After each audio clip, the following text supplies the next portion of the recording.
All righty. I'd like to call this evening's City Council meeting to order. It is, hold on. Okay, Sydney will not be joining us tonight. It is Tuesday, March the 9th at 7:04 p.m. We are conducting this meeting via Zoom. Would you please call the roll? Councilmember Carl, Here. Councilmember Waldman, Here. Councilmember Weil, Here. Mayor, Here. And as noted, Sydney is not joining us this evening. Next item. item number 2, communications. Mayor, we have no written communications. Thank you. Next item. Item number 3, city manager's report. Good evening. Let me move this over there.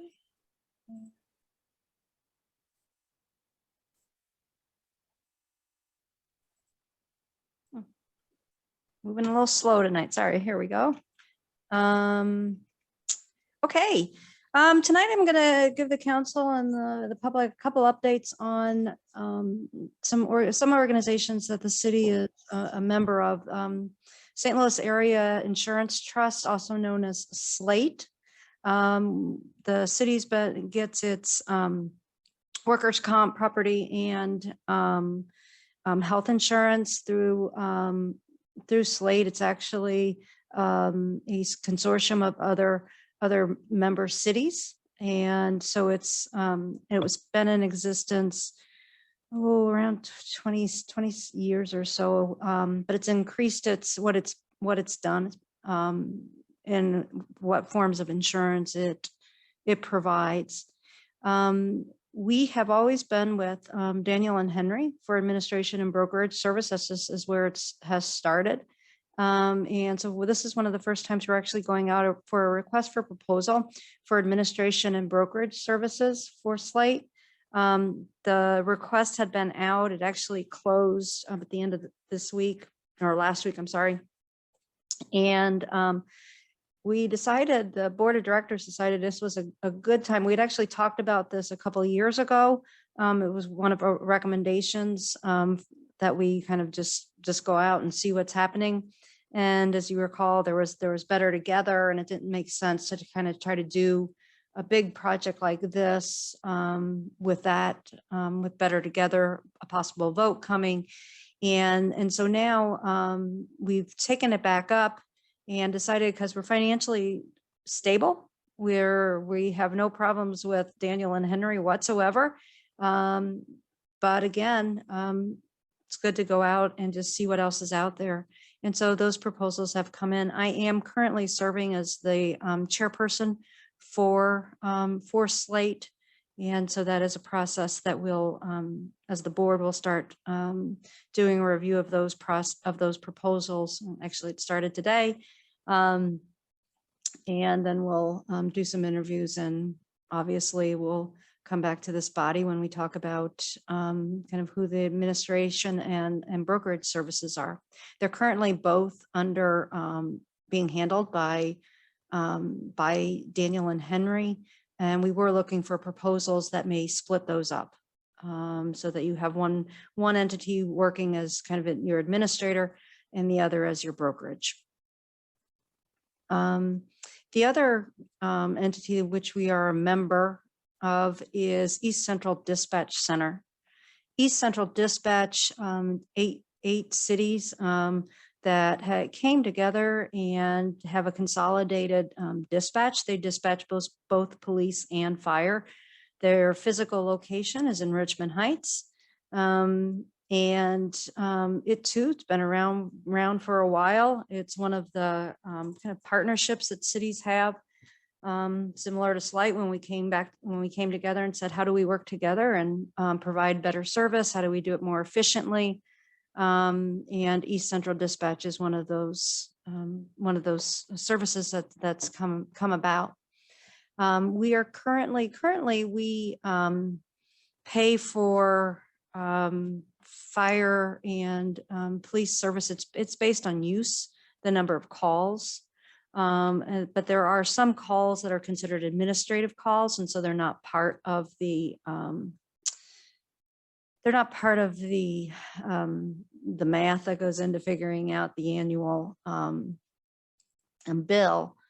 We've been looking at, while that's a fair way of doing it, it can create some ups and downs depending if you have a call one year, if you have a number of calls one year, and another member entity and a member city doesn't have as many calls. Say you have something big happen in your city, you ended up with a number of calls. So it can fluctuate. And so we've been looking at ways of how do we maintain a fair, equitable pay structure, so that you're paying for the services that you use, but you also are able to keep, minimize that fluctuation, so that all the cities, we're all kind of in the same boat, trying to budget from one year to the next. So that's just something that we're looking at. We don't have an answer on it yet, but we are looking at the pay structure. And then the other thing that's some members of this council are going to probably wonder how this hasn't happened yet. That's review of proposals. They reviewed some proposals for the computer aided dispatch systems, or the new upgraded CAD system.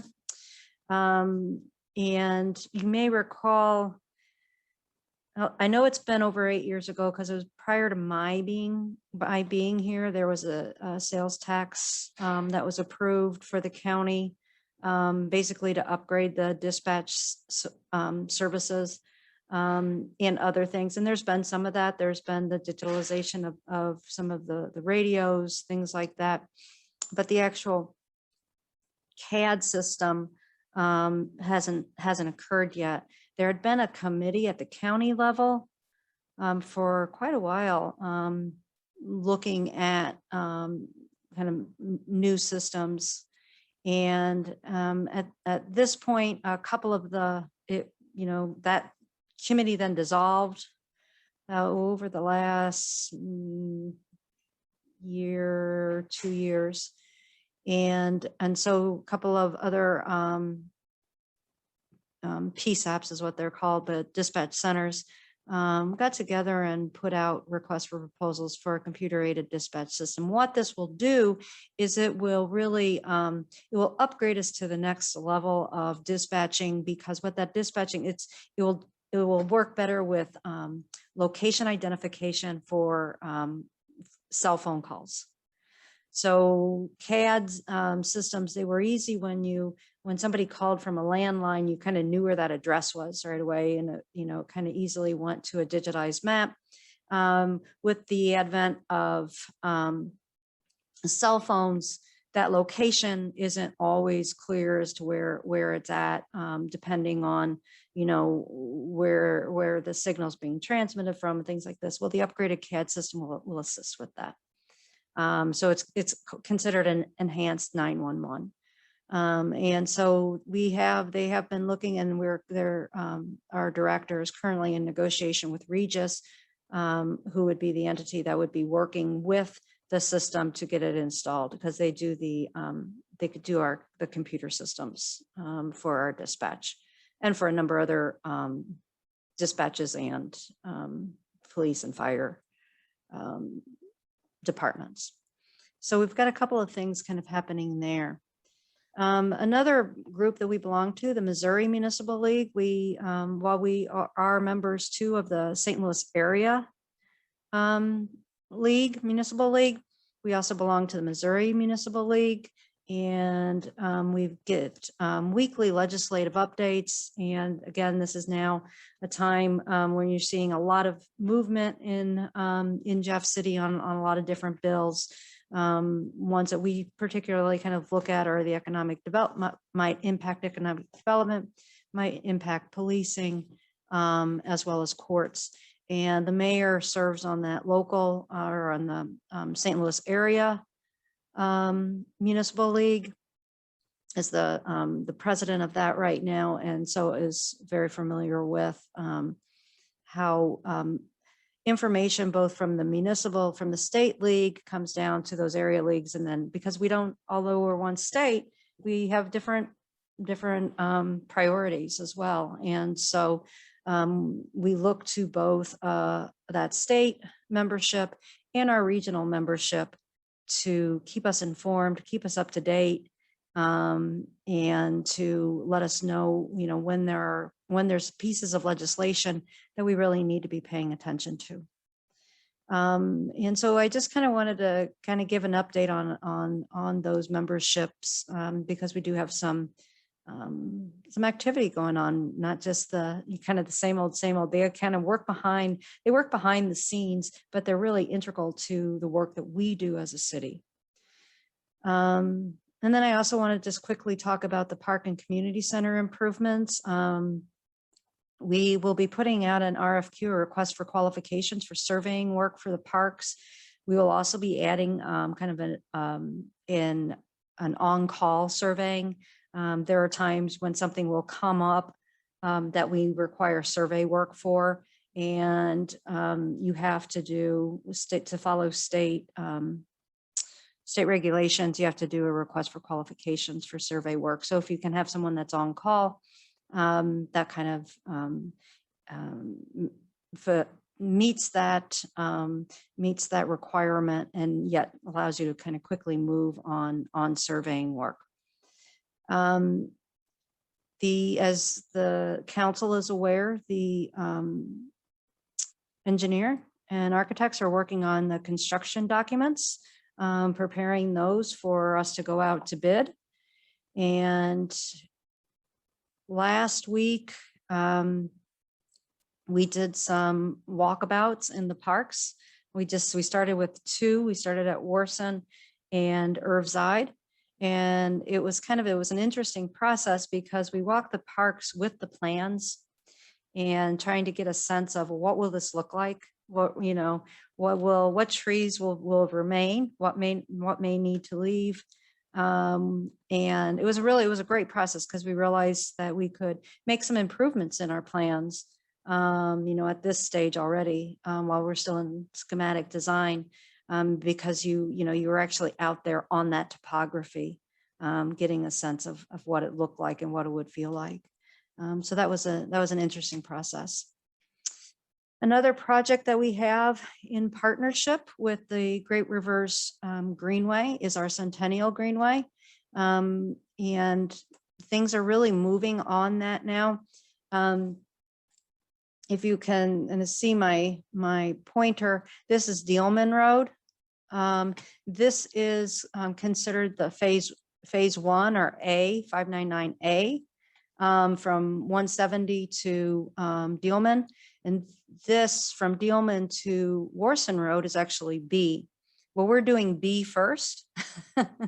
And we've actually divided that, as the council is aware, we've divided that into two separate projects. Oops, sorry. The one being this part of Warson, kind of just really right in Warson Park, that we're doing in conjunction with our park improvements, and the council, the council approved a cooperative agreement with GRG on that work, in which we will be actually bidding the work for the Greenway, along with our park and our community center work.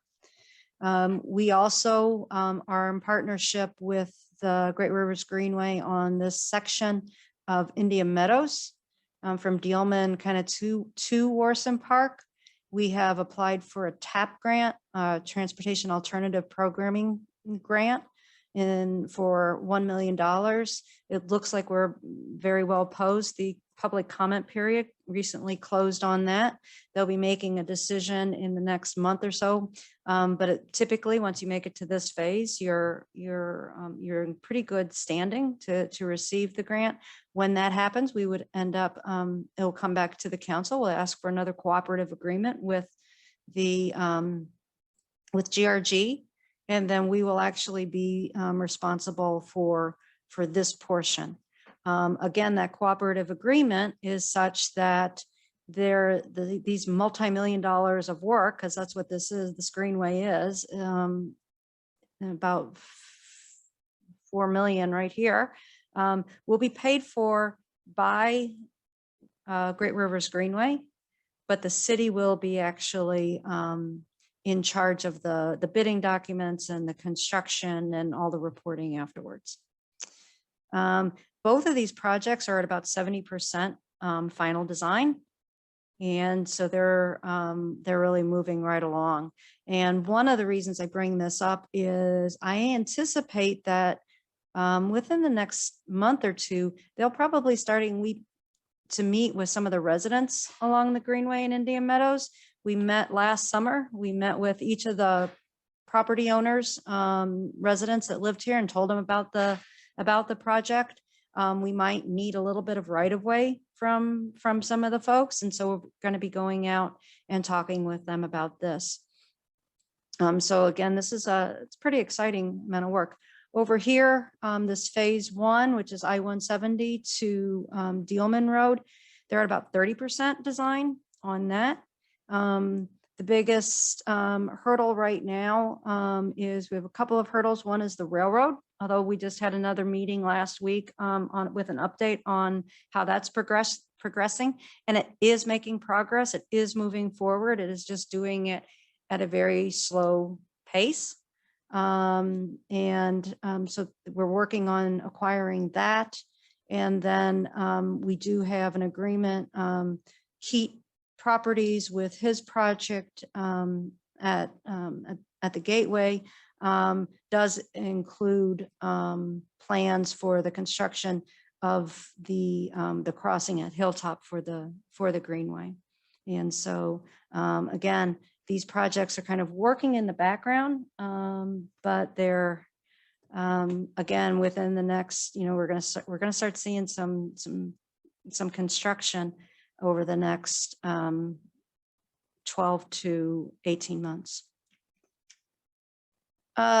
Well, it's starting to feel a little more normal. The mayor and I had a conversation today about how it just feels we're starting to feel just a tad bit normal, or a new normal. I don't think we'll ever be back to the normal. But in that vein, our youth day camps are opened up for registration. We have our Campo, which is our own operated camp for kids 5 to 8, and for children or younger adults at 9 to 12. I don't know what tweens. I'm not sure what they're called now. And so we're taking registration now for that. The Mad Science Camp, as well as the Oh My Gosh Josh Circus Camp, is all open for registration for the summer. We are still waiting to hear kind of from the county on what will happen with summer camps, what will be some of the regulations, that type of thing. But we're moving forward with, as you can see, our staff to camper ratio is pretty low. 1 to 6 or 1 to 8. That's a pretty low ratio. And that's anticipating that that's kind of where we were last year. And I think so we're kind of starting there with the idea that we may be able to enroll more folks. Upcoming events, we have the Economic Development Commission is meeting tomorrow night at 7 p.m. Park and Recs Commission is next Wednesday at 7 p.m. Planning and Community Design Commission is the 18th at 7 p.m. Next regular City Council meeting is the 23rd. The City Council retreat is the 24th. Tax Increment Financing Commission, or the TIF Commission, is meeting on the 29th at 7 p.m. And the Planning and Community Design Commission is April 1st at 7 p.m. And the City Council regular work session for April will be on April 6th. That is an election day, and sometimes we do kind of talk about what we want to do, or we keep it short, but we do typically, if needed, we do meet. And I'm gonna guess at this year with the things that we have going on, that we might need at least a short meeting. And with that, I'm done. Are there any questions for Barb? Yes, Madam Mayor, I do. All right. Ms. Sondag, you identified entities that the city is connected with, and one of them that we are connected with is called the, I'll make it my way, the Olivet Creve Court Chamber of Commerce. And I tend to be a participant in that. And this year it's been pretty bleak with regards to what we typically do in gatherings. And I inquired of you earlier this week and indicated I would ask you this tonight. Mhm. So in the past, my information was EDC would feed, and this is maybe even 2 years ago, okay? And when I go on to the website now, you know, they've done some great major changes, and you see the floating pictures. And, you know, I only see one that I'm recognizable for the city of Olivet, and it's very obvious because it's Sydney. And so it made me begin to think and wonder, given the year that we've had, given that we haven't been together much for photographs, but we have seen photographs, and maybe the mayor has done some photographs and done some gatherings this year. It makes me wonder, what is our process now? What is going on? Yes, I see the updates with regard to meetings, coffee with the mayor, city council meetings, planning community design. But what is the process now? How often are we interacting with exchanging information like photographs? Who is doing that? What stimulates that activity for the city to engage or share with the chamber? How is that going on now? I don't know how that works now, and I'd like to understand it. Typically, that would be any kind of photos or announcements goes through Kiana. Kiana Fleming is our communications manager, and she sends things over to Tom Lancia, who is the director over there. And we kind of coordinate on events or things coming up. There haven't been, I think my recollection is you spoke with Tom, and he kind of says he tries to do more events. We just haven't had a lot of events. We don't have a formal process that I'm aware of. There is no formal process by which we give them photos. And that there is a formal process by which I update them. I'm a member of, or an affiliate member of their board. I don't vote, but I sit at the board meetings, and we do updates each month. And I give them, I've started doing those more in writing now, particularly since they've been on Zoom, of things that are going on within the city. All right. If I have any additional thoughts, I will let you know. Okay. I appreciate the update. Thank you. Just for clarification, I've not attended anything in person that they have done. That would not have been appropriate for me to do, and I've only done a couple Zoom things with them. That's it. Okay. Anybody else? All right, we're going to move on. Next item, please. Item number 4, city council reports. I will start with Mr. Carl, I have attended no meetings to report, but tomorrow you will. but tomorrow there is an EDC meeting. Okay. Councilmember Weil. I have not attended any meeting since our last meeting, but next Wednesday we have a Parks and Recreation Commission meeting. All righty, then we'll hear about that at our next meeting. Councilmember Waldman. Thank you, Madam Mayor. Pretty much the conversation at the last Planning Community Design Commission on March 4th, we're going to be talking about today and having additional conversation. The discussion of stormwater management was postponed at the last meeting due to the fact that there was an extensive conversation on the urban agriculture. And that's pretty much how the meeting went, and we'll have conversation today. Thank you. All right.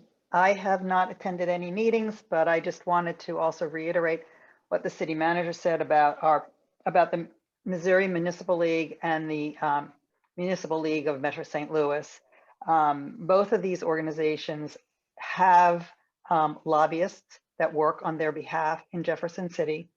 And the two organizations develop a list of priorities that they want to see get done, whether it's through legislation or in other ways out in Jefferson City. Each year, there's a legislative committee. Actually, the city manager sat on the legislative committee this year to help drive our legislative agenda.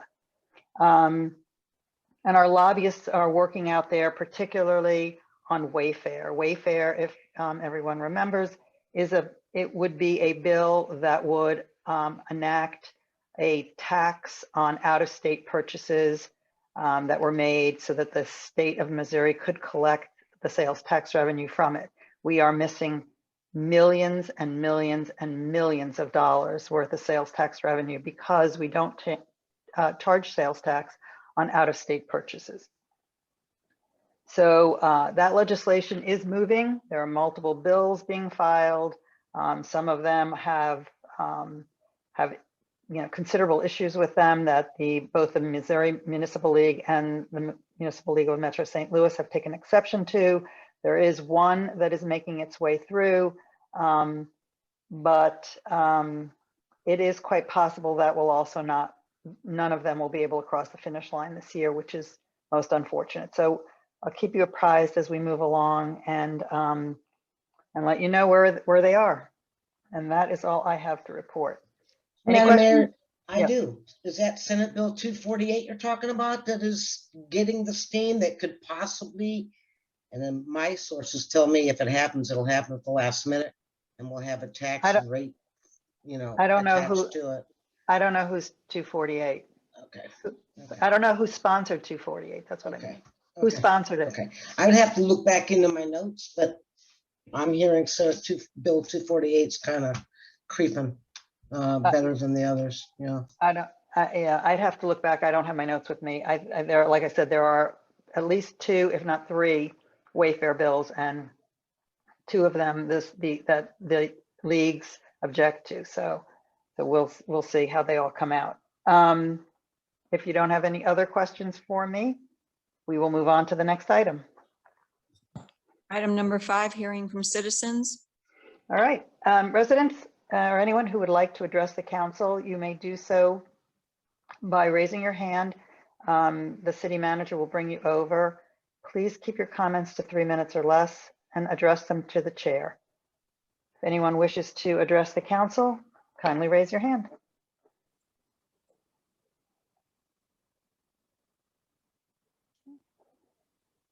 Mayor, there's one hand raised. Okay, William Hanson. all right. Mr. Hanson, I'm going to bring you over as a panelist.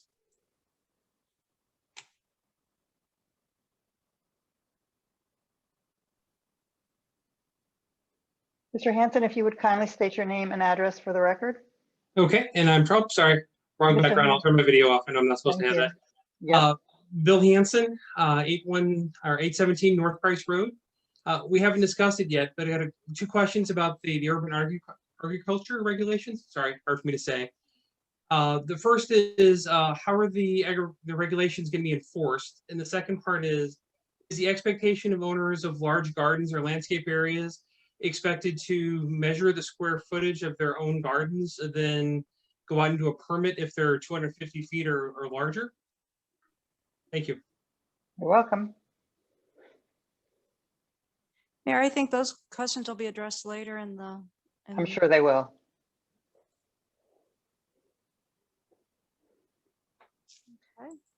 Okay, okay, hold on to your seat. I'm going to do this here. Uh-oh.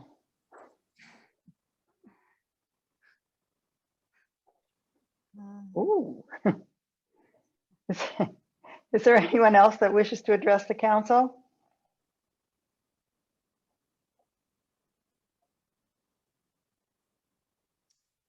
I don't see any hands, Mayor. I don't either. All right, we're going to move on. Next item, please. Item number 6, bill number 2945, an ordinance of the city of Olivet, Missouri, amending ordinance number 2716, an ordinance that amended ordinance number 2704 of the city of Olivet, Missouri by revising the city's salary schedule. Second reading. Okay, are you folks seeing the bill? Yes, we are. All right, great. And apologize for the title. The bill that, this is to, what I'm asking the council tonight is to approve a new city salary schedule. And the reason for that is a new position of a senior planner. We don't currently have that position. We have a planner who is does not require any work experience. The senior planner would require some practical work experience.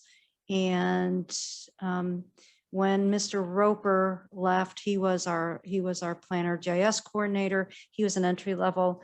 Over the past 6 years he was here, we realized that when with his replacement, we probably would need to hire someone with experience. Again, as you may recall, we only had the planning and community development director, and it was 6 to 7 years ago where the council authorized a planning position, an additional position. And I think we can all say that that was a good move on your part. And it was a great hire having Jonathan. And now we realize, he took us to another level. And so that we need to kind of respond to that and put this position in. I'm not asking you to actually, you don't need to approve the position. I take care of the position and the position description. But you folks hold the purse strings. Are there any questions for the city manager?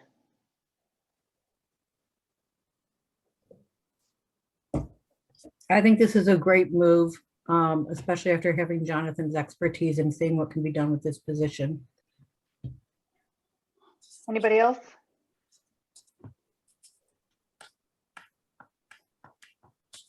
If not, then I will entertain a motion. I'd like to Mayor, make, go ahead. You go right on ahead. I'd like to make a motion to approve Bill 2945, an ordinance of the city of Olivet, Missouri, amending ordinance 2716, an ordinance amending ordinance number 2704 of the city of Olivet, Missouri by revising the city salary schedule. Is there a second? Second. It's been moved and seconded. Are there any final comments or questions? Hearing none, please poll the council. Councilmember Weil, Yes. Councilmember Carl, Yes. Councilmember Waldman, Yes. Mayor. Yes. Motion passed by action of the Olivet City Council. Bill number 2945 becomes ordinance number 2718. Woo-hoo. All right, moving on. Next item, please. Item number 7, Fire Department donation memo. We're donating a fire department. We are. Mayor, we have Chief Steve Carmen with us tonight. Now I'll bring up the chief's memo. Chief, if you want to just let the council know what you're asking for. Sure, absolutely.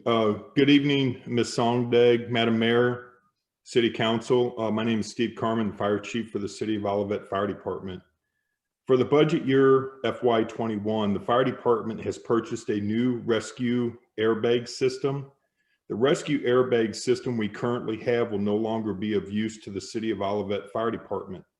We would like to donate our current rescue airbag system to Eastern Douglas County Fire Department. Eastern Douglas County Volunteer Fire Department operates on a $10,000 a year budget, and the department does not currently have an airbag system in their supply of equipment. Eastern Douglas County Fire Department covers over 200 square miles in rural southern Missouri. The department is operated by families volunteering in the community. The department does a great service for their neighbors, and the airbag rescue system would be a great benefit to the department. I spoke with Chief Chris Hammond and from the Eastern Douglas County Fire Department, and the department will sign a release of liability in the airbag system if the airbag system is approved for donation. So it would be the same type of process that we went through with the rescue tools. If you remember a few months back, we did that. So we are making a request to approve a donation of the current rescue airbag system to Eastern Douglas County Fire Department. Thank you. Thank you, Chief. Are there any comments or questions? I do. Go ahead.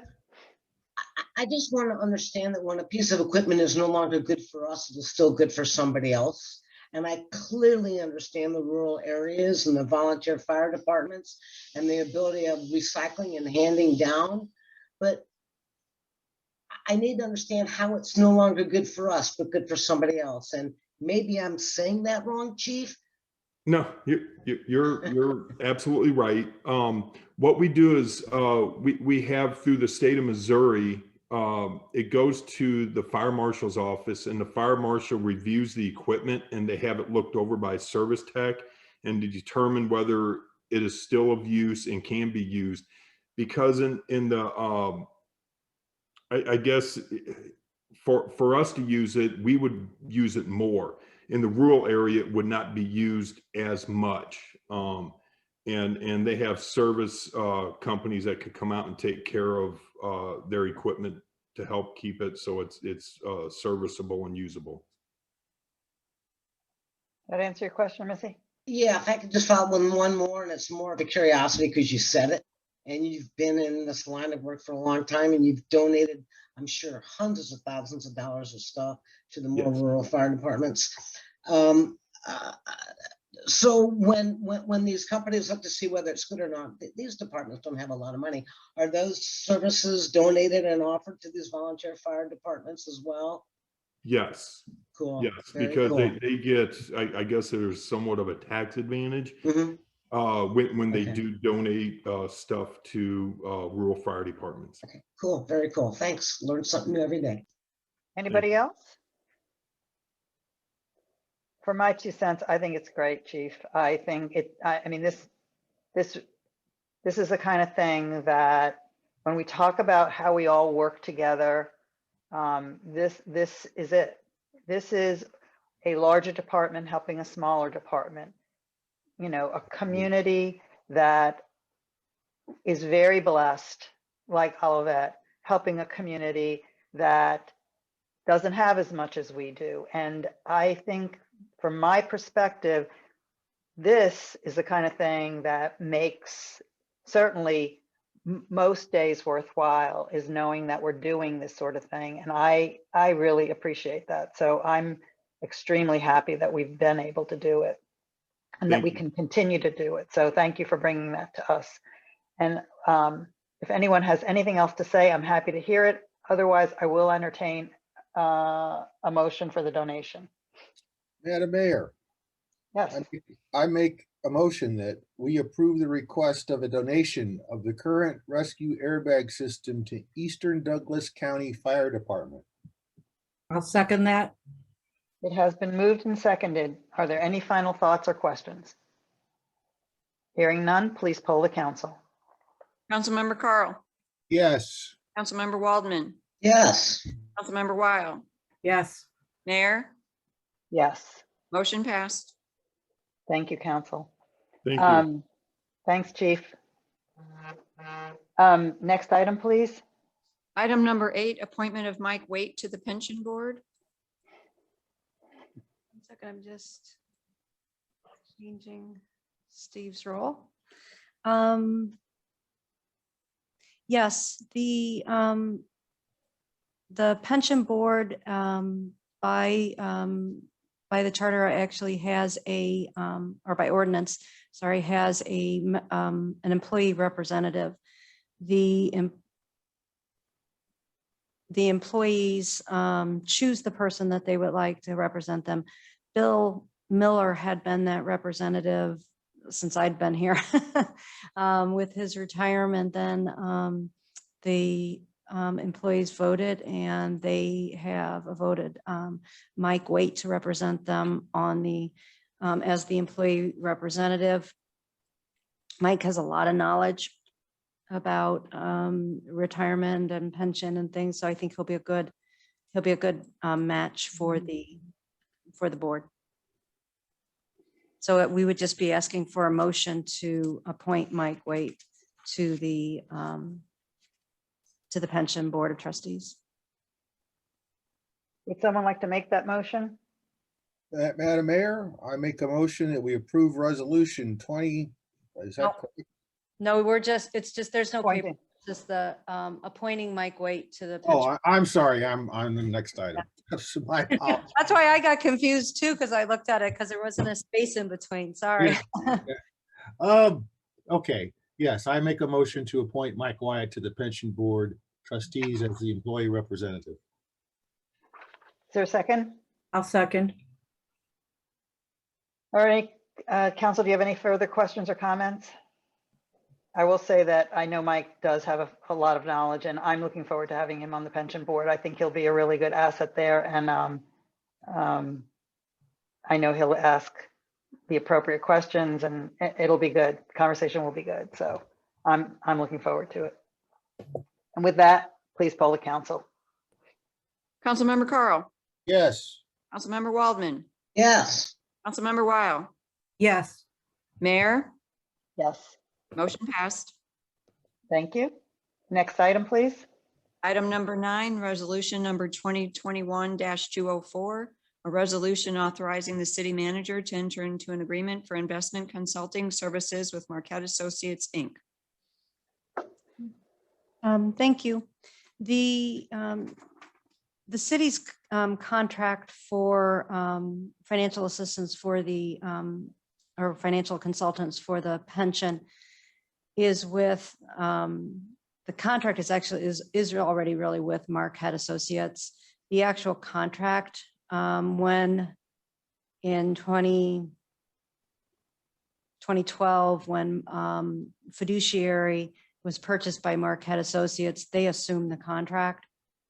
But as they've been cleaning things up, they have requested that the contract be changed to the name of Marquette Associates. So the contract is essentially the same for the same services. It is just it just recognizes it actually is with Marquette Associates. In addition to that, they're proposing a fee increase of $1,000 per quarter for the next 3 years. There has not been a fee increase since 2006. I would like to say that since I have been here, we have looked at other consultants. We've done an RFQ for other consultants. And because of the plan that we have had, the type of plan it has, Marquette or Associates or Fiduciary Consultants has risen to the top. The council also hired Polsinelli to do a review of the agreements with Principal, to do a review of our workings with Marquette Associates. And it was actually their review that said Marquette Associates is really your best firm to work with at this time on these things. So an outside company actually reaffirmed that with our type of pension, that we really had the best consulting services. The fee increases, as you say, we're currently at $6,000 a quarter. And they are proposing $1,000 per quarter increase for each of the next 3 fiscal years. So our calendar years, this calendar year, it'll go to 7, then to 8, and then to 9. And the pension board, and I'll let the mayor speak to this as the liaison to the pension board, but the pension board did approve this with a recommendation to the council. Yeah, the pension board did recommend approval. They felt that the fees were extremely in line with industry standards, and that, they were not of the mindset to say to go out to look for anyone else to put out an RFP. They're happy with Marquette. They manage now close to a 25, if not at this point, it should be over $25 million. I haven't seen a recent number since the last time I gave it to you, but we should be well over $25 million. It's a lot of money to manage, and their fee structure is definitely in line with the industry. So the recommendation is to approve. Questions?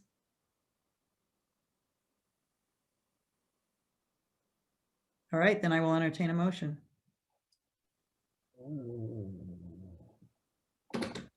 Madam Mayor, I make a motion that we authorize resolution 2020, what? 2022 Should be 2020. I apologize. That should be 2021. Yeah, sorry. Madam Mayor, I make a motion that we approve amended resolution number 2021-204, a resolution authorizing the city manager to enter into an investment consulting agreement with Marquette Associates, Inc. Second. Been moved and seconded. Are there any further comments or questions? Hearing none, please poll the council. Councilmember Carl, Yes. Councilmember Waldman, Yes. Councilmember Weil, Yes. Mayor, Yes. motion passed. I just want to make one last comment that I thought about as I was talking, and then I forgot to mention. It is because of Marquette and Brian Gooding that we have been able to extract as much money out of Principal as we have and put it at Vanguard. So I think they're doing a really good job for us. So that's just my 2 cents worth. All right, we will move on to the next item. Item number 10, discussion of urban agriculture. Okay. Mayor, this last Thursday, the Planning and Community Design Commission authorized, I jumped the gun on Carlos, sorry about that. Authorized sending this ordinance to the council. As you are aware, they've been working on this for quite some time. And I think they've done the Planning Commission and staff have done a really great job of kind of putting this together. The council's had a couple of discussions on this as well. It actually started at the council level and you sent it to the Planning Commission. And so tonight, sorry about that, Carlos. So tonight it's not a first reading or a second reading. It's an opportunity for you just to again see some of the kind of where that is, where the ordinance now stands, to have any kind of other comment, and then with the intention then that we would bring it back for a first reading at the next regular council meeting, and then have the public hearing at the first regular meeting in April. So we're not trying to rush this by any means. I think that's part of what I want people to know, is that there's been a lot of time, valuable time spent on this. With that, I've brought over Carlos Trejo, who is the community and the Planning and Community Development Director, and Paul Martin, the city attorney, who also did quite a bit of work on this. Okay. Mr. Trejo, would you like to give us an overview, or are you more interested in hearing our comments? What would you like? You're muted. Muted. I'd love to hear what you like, but you're muted. Just a quick update regarding from the perspective of the commission. of the draft that's being forwarded to council that was under their recommendation in there. And we've really broke this down to bare bones in terms of what the regulation, what the standards are. I hate to use the term regulation because that was not our intent. These were supposed to be reflective of our community values regarding urban agriculture and what was acceptable within that balance of our suburban surroundings, our urban character, and allowing these rural activities. The commission spent, of course, since October discussing this, and through that process, inviting different people, having dialogue with different residents on this, and going over even the issues, down to allergies and things like that. The end result, of course, is identifying the opportunities to rear livestock, limiting those to chickens and bees. For chickens, to allow a property owner up to 10 egg-laying chickens 8 weeks of age, and prohibiting roosters. In that process, our accessory structure regulations, those I will term as regulations because they govern the structure, not an activity. Those regulations set the standards of what the coop size is and what the pen size are permitted. Those are already pre-existing. What this will set up the standards for is the activity that you can have up to 10. You are required an annual permit. And there is an opportunity that if somebody wants to exceed the 10, they could submit a petition to do so, but they would be subjected to planning and community design review under some defined parameters. They would allow somebody to rear bees on their property up to 3 hives. They have to be located, of course, 15 feet from any property line and provided a generous water source. And there are some standards and recommendations for the rearing of bees on properties. And again, under this ordinance, roosters would be prohibited. And I'll let Mr. Martin, if he doesn't mind, talk about the grandfathering standards, because that was a concern from the council and there. And then on the horticultural side, the goal here has been an issue that through code enforcement we dealt with a lot last year. It was specifically the grasses, whether it's native or non-native. But we have a nuisance code that restricts all grass to no more than 7 inches. But yet we have property owners that are looking to develop prairies, natural habitats, bring in other type of wildflowers or natural native plantings. What we did finally is really scope this to address the core issue that we had from the code enforcement department, where we had neighbors pitted upon neighbors, and that was really grasses. And here, that if you are proposing to plant grasses that are in conflict with the nuisance code, administratively, we're authorized to permit up to 250 square feet. Again, this is not about vegetable gardens. This is not about landscaping. This is not about native plantings of other types of species. This is more about the specific grasses that we see throughout the properties. We did drive around. We did see plenty of these, and you saw the map that Ms. Sondag had put together. This is to address those that exceed 250 square feet. At some point, they get overbearing, too large. They're not well defined. They lack some thoughtfulness being put into the process of not only how it's planted, but how it relates to its neighbors, its surrounding, and even the property within itself. We want to encourage rain gardens. We want to encourage native planting. But again, it is these grasses that we were finding that were in conflict with the nuisance code, that we were seeing neighbors interpret differently. And we hope that this kind of addresses the core problem that we have, and it establishes standards that an inspector, regardless of their depth of knowledge on landscaping, can apply. So again, this is not to limit rain gardens, is not to limit landscaping, this is not intended to limit brush on other plantings of that nature. It was just one of the core issues we have. Commission also recognized that this is agricultural ordinance, and in agriculture things grow, and we recognize that this is organic. This ordinance again, will require modifications. This ordinance will require changes. This ordinance will probably have additional standards put in place for other things over time. We'll see how this works. I think this is, they're putting their best foot forward. This addresses the core standards that, of course, the core items that the council had directed regarding hens, bees, and native landscapings. And be glad to answer any specific questions on that.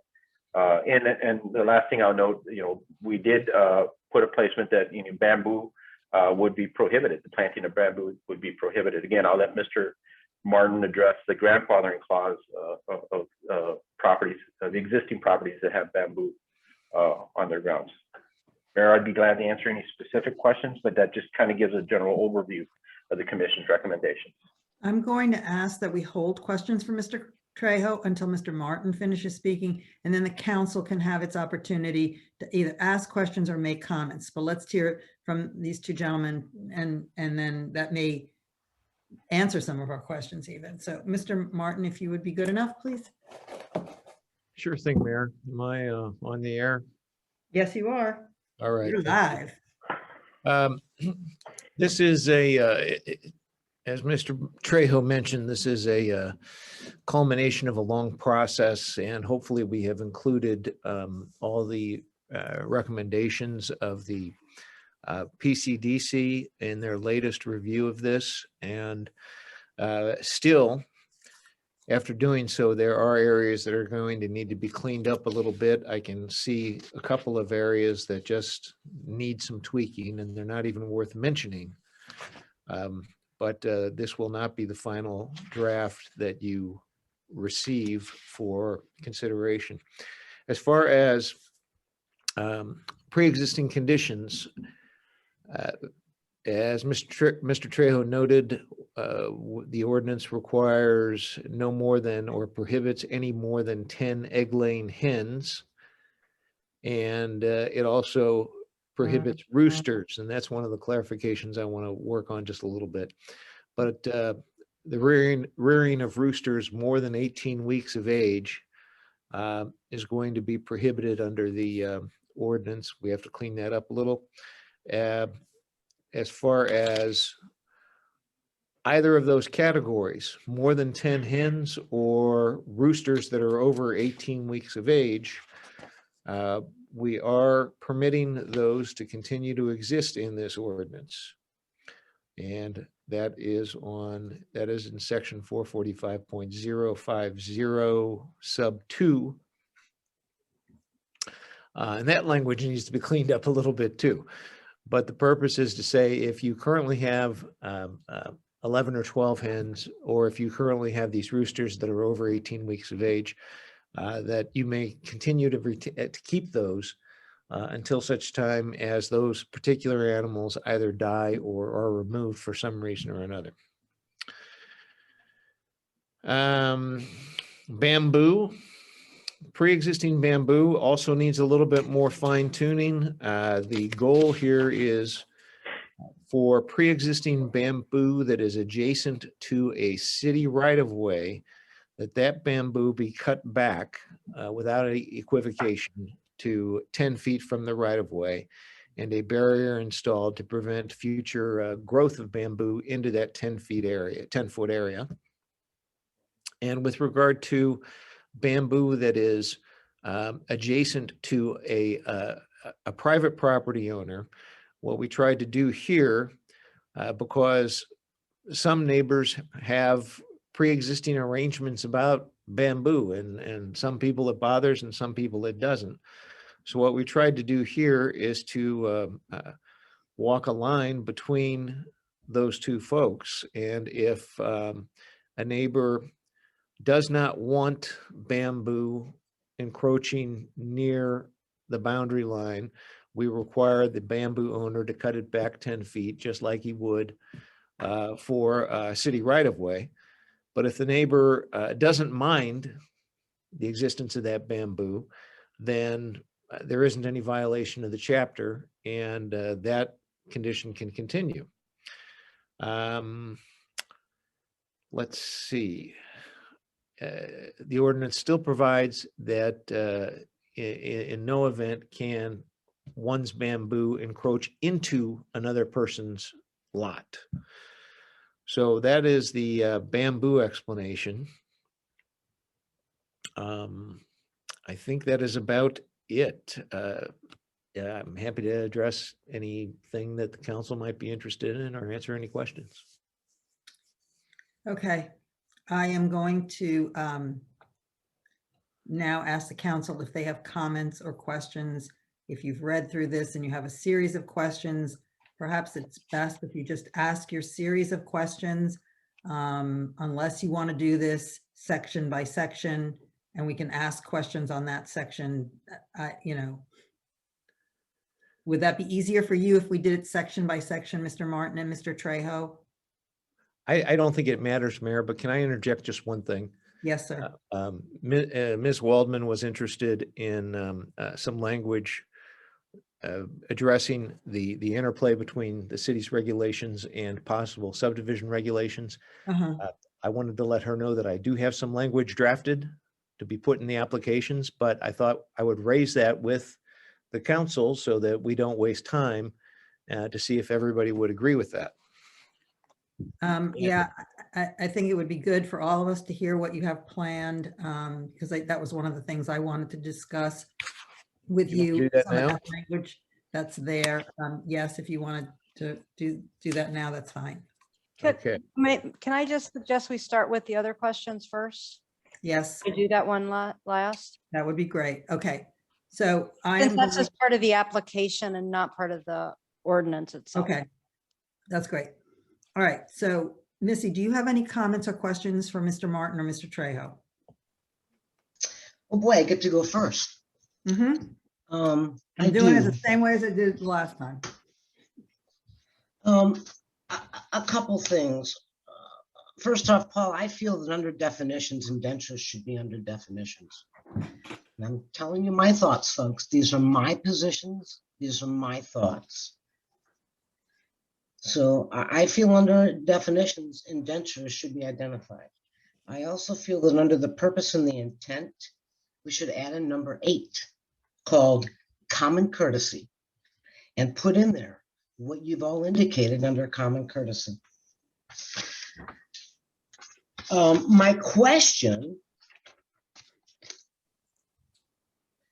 goes to section 445.050. Is that where it goes? Hold on. Yeah, 2C, section 445.050. So here's the way I read this. Anybody pre-existing, you got 180 days to file for your permit. That's 6 months. That's a long time. But if you're new, you got to apply for your permit now. Why does someone who's already existing have a half a year? And please, maybe I'm misunderstanding this, but I've read this over and over and over again. And if you are pre-existing, you got 180 days for your permit.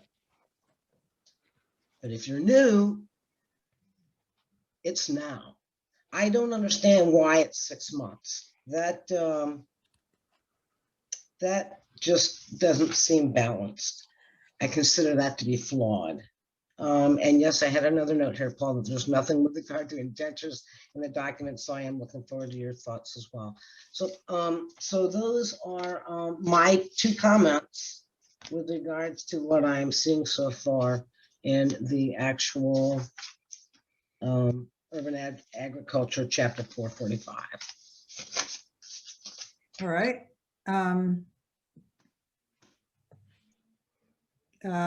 Maxine?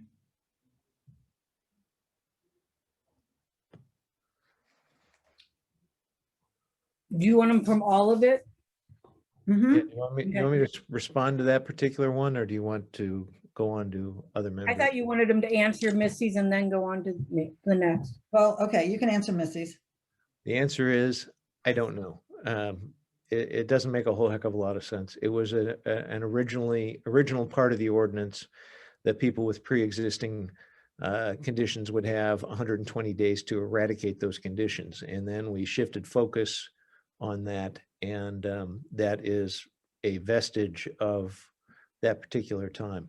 So that's an issue we can take a look at. And Mr. Trejo and I can, and Ms. Sondag can get together and we will figure out something that makes more sense.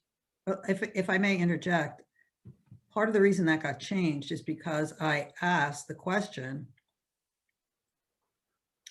how are we going to notify people that they need to do it? 90 days is not enough time. It just simply is not. You can make it 120 days that they have to, with anybody with a pre-existing agricultural situation needs to, apply. That's fine. But 90 days is not enough time. We're not going to get another, we'll get another newsletter out, but as we know, not everybody reads the newsletter. I mean, we have got to allow people enough time, or what we're going to have is people standing in front of us saying, I didn't know, I had no idea, I this and I that, and now we're going to be in a bad position. If you give them enough time and they don't, then they don't know, that they don't do it, then that's on them, not on us. That's all I was saying. I still think 6 months is a bit excessive. I hear your point, but the newbies don't get 180 days. The newbies, here's the law, here's the rule. So to me, again, there has to be better balance. I don't have a problem with balance, but you can't have people putting bees in or roosters in or any of that kind of stuff either and saying, well, I've had it already. I mean, I understand what you're saying, and I want to make sure that we do balance it, but I don't want people coming to us after 90 days and saying, I've had this rooster for X number of months already before the ordinance, or I've had these bees, or I've had these chickens, or whatever it is. That's just my concern, is that they're going to come and. Well, the city already has a list. I mean, we were showing a map. We were showing a map of everything. So, I mean, we really already kind of know that, but I hear you. What? I'd like to also speak on this particular topic, if that's okay. Absolutely. Okay, so people that have pre-existing conditions, especially depending on what you allow to be grandfathered, may, instead of applying for a permit, decide to remediate those conditions. Okay, and I can tell you specifically with bamboo, that may be a big, big, big project. Okay. And so I believe they need that time to make that decision and implement it before they are required to get something permitted that they've decided we've caused too much trouble and just not get it permitted. We don't put a time for, at least I don't recall a time frame of remediating. They are showing the intent on what they're going to do and begin the remediation. So make it 120 days, but 90 days is not enough time to be able to come forward. I just Remember, I'm sorry to interrupt. Please remember that with bamboo, the date for removal on bamboo that it violates the proximity to the right of way is 180 days. There you go. We're talking about two separate things. Okay, so 180 days that Ms. Waldman mentioned it relates to the urban agricultural permits. okay. yes. Look, none of this is going to be perfect. There's going to be no perfection here. There is nothing that's perfect. But if my recollection serves correct from our workshop conversation, we actually had said, with like the seatbelt law, when that went into effect, we gave people so much time 6 months. to educate people. So Right. it was, so that we can put it on Nextdoor, we can put it on our Facebook page. We can put it out in different mediums so that people will have an opportunity to know about it. Because I don't know that we know every single beehive and chicken coop in the community. We have an idea. So again, I'm going to focus on, okay, you're going to give me 6 months. I'm going to go do what I want to do, and I'm going to wait, and I'm going to come to you in 6 months. I hear what you're saying, and I hope you're hearing what I'm saying. So what And we is- do come so to it. 3 months is 90 days, so why not go to 4? Well, that's what I was, that's what was offered, and I am willing to compromise with that. Was it This discussed- isn't, this is a Was it discussed conversation. at PCDC? I'm sorry, Was it discussed at PCDC? not that time frame. No. We gave them that number based on our workshop last week. Yes, we in fact said, change it to that last week. That was our doing. Yes, it was a food for thought, and it's coming back, and I'm looking at the balance of somebody new and somebody already pre-existing. Somebody new, you got to do it now. Somebody pre-existing, you got a half a year. All I'm saying is food for thought.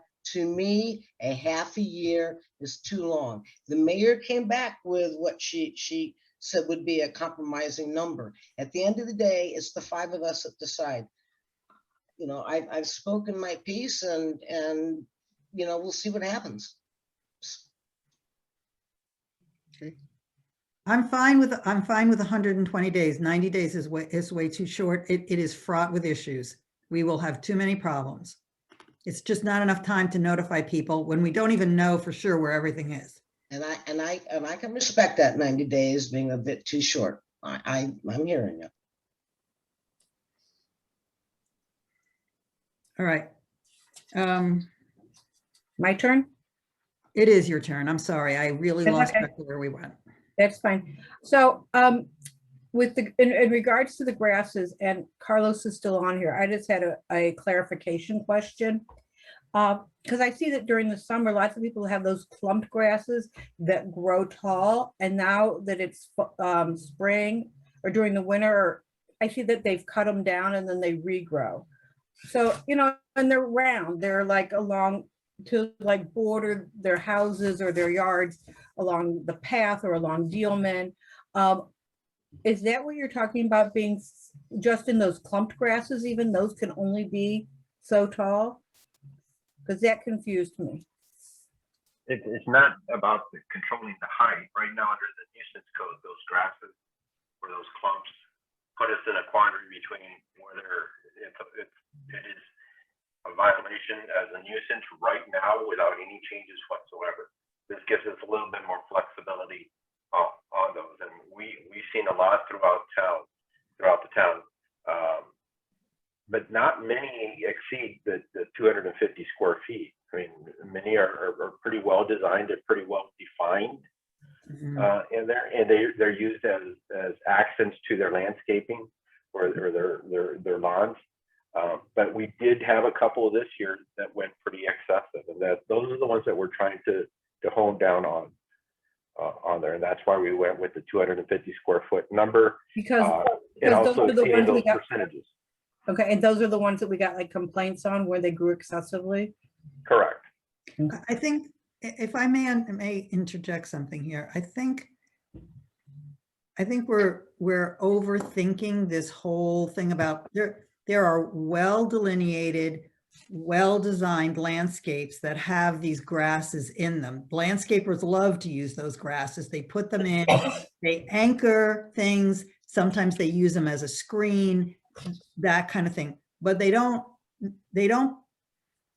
place them all over lawns, and they don't place them randomly outside of landscapes. They're placed inside a very structured and a very intentional landscape situation. That's not what this ordinance is. In my understanding is that's not what this ordinance is going after. What it's going after is these grasses that are all over the place, or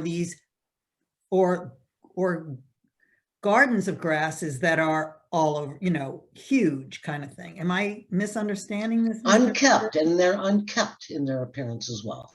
Right. Am I misunderstanding that, Mr. Trejo? No, you're correct. So what you're seeing on the pathway, Maxine, that's not what we're. No, they're very kept and very,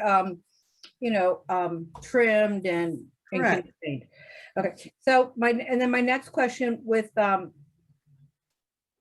the roosters was, I spoke loud and clear during our work sessions multiple times about them not being grandfathered, about them being, not being grandfathered claused in. And then it's come to my attention that since we've had this conversation, that some have already left Olivet. And so I will, support that. And then with the beehives, at our meeting, so I'm under the beehives, 445.030, 1B, where it says hives to be located at least 15 feet from any property line. My concern is we had it as 5 feet last week, and someone says, well, that's kind of close to the property line. And then it went, at our workshop, we suggested 10. Then it went to PCDC and became 15. And I think we have such a variety of yards in our community, and especially with some of the tear downs, their houses make their backyards smaller. I think 15 feet can go into play area of children. And with bees, my understanding and from my own personal research is that 5 to 10 is sufficient. I was actually, when we recommended 10, going to come back and suggest that we split it between the 5 and the 10 and do 7 feet or 8 feet. But now you're at 50, you went from 10 feet to 15 feet. And I want to know if there was a reason you chose that, and if it was just a random number. But I would like that to be reduced back down to anywhere from 5 to 8 feet. I think that 15 feet will put the bees too far into the yards. And my concern is if someone's mowing their yards, I mean, there's all kinds of rules about the noise and the things you want to do around them. I'm concerned that that's where you'll have some of the problems. Carlos, did you forward to the council that data information that you gave to PCDC that night that led them Usually to it was have that attached conversation? to the packet of information. It's in our packet. I have it. Oh, okay. That's what they went off of. Maxine was off of that, as well as Kate, presented verbally and gave them some food for thought too. But I'm gonna punt it more, Carlos. To answer The more recommendation, specific. again, this is the commission's recommendation to the council, but Yeah. based on the testimony and the information that was provided from that last meeting, the commission felt more comfortable, expanding even beyond the 5, going to the 10 as the council recommended, but going up to 15 feet based on what was presented or the information that was discussed at their last meeting. And again, that's the recommendation to you, to the council. I think it's a And reasonable. that's the recommendations you gave to the commission. Now, the That's commission's giving us Commission the recommending to recommendation. the council that it should be 15. Okay. But wouldn't she also fall under the variance, request to, if her property was smaller or had plenty of vegetation and she wanted her hives, does she not have a means to come and present her case Yeah, in this language that we have put in here? They're in Okay, the process, if yeah, somebody okay. wanted to be Yeah. reduced, they could. And it could, I would be concerned of no property in Cherry Tree or Harvest doing so, because that is very dense. But if they have a privacy fence, if they have the necessary water collection, they could mitigate impacts to their neighbors. It's a decision that property owner will have to make. And there may be some means that they have to provide themselves to ensure that their neighbors aren't impacted by that extra 5 or 10 feet. Well, I would like to recommend that we go back either to that we meet somewhere between 8 and 10 then, because or go Maxine, back to the 10. but Maxine, I think Carlos has already said that there's a way for people to go shorter.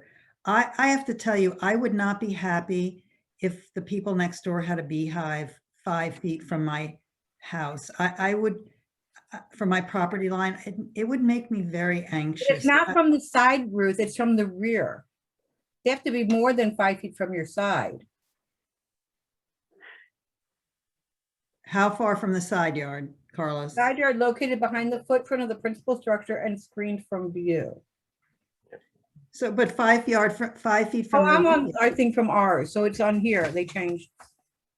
so it would be 5, but regardless, 5 feet from the rear yard, from the rear property line. It doesn't I'm mean, saying that we should stick with the 10 and not go to 15, because I think you look at some of these houses and especially on the north side of Olive, some of the they can backyards. ask, they can ask for an exception. And I'd rather that they ask for an exception than we make it a blank slate to them. I mean, I think the Okay. problem is that And then are we going, and then are these people also grandfathered in?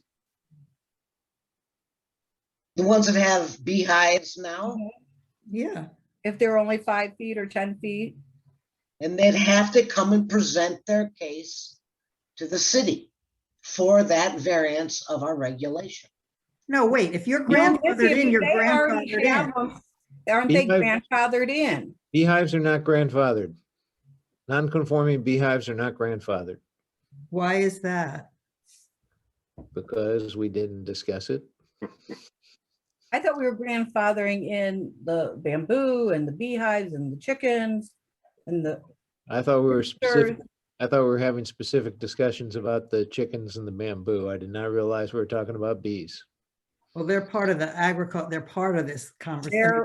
we got a whole packet on bees. They're Well, all, if you want the bees grandfathered, we'll come up with some language. I think for grandfathering the other two, we should grandfather all three, Yeah. personally.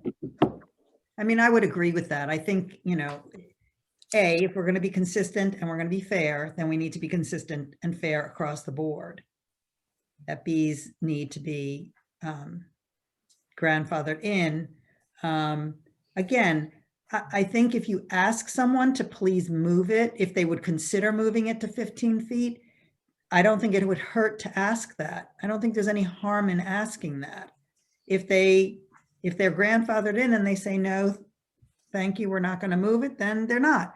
If the bees die off, though, that's the end of their grandfathering. Any set of new hives, new bees, new whatever it is, then they're subjected to the regulations as they exist brand new.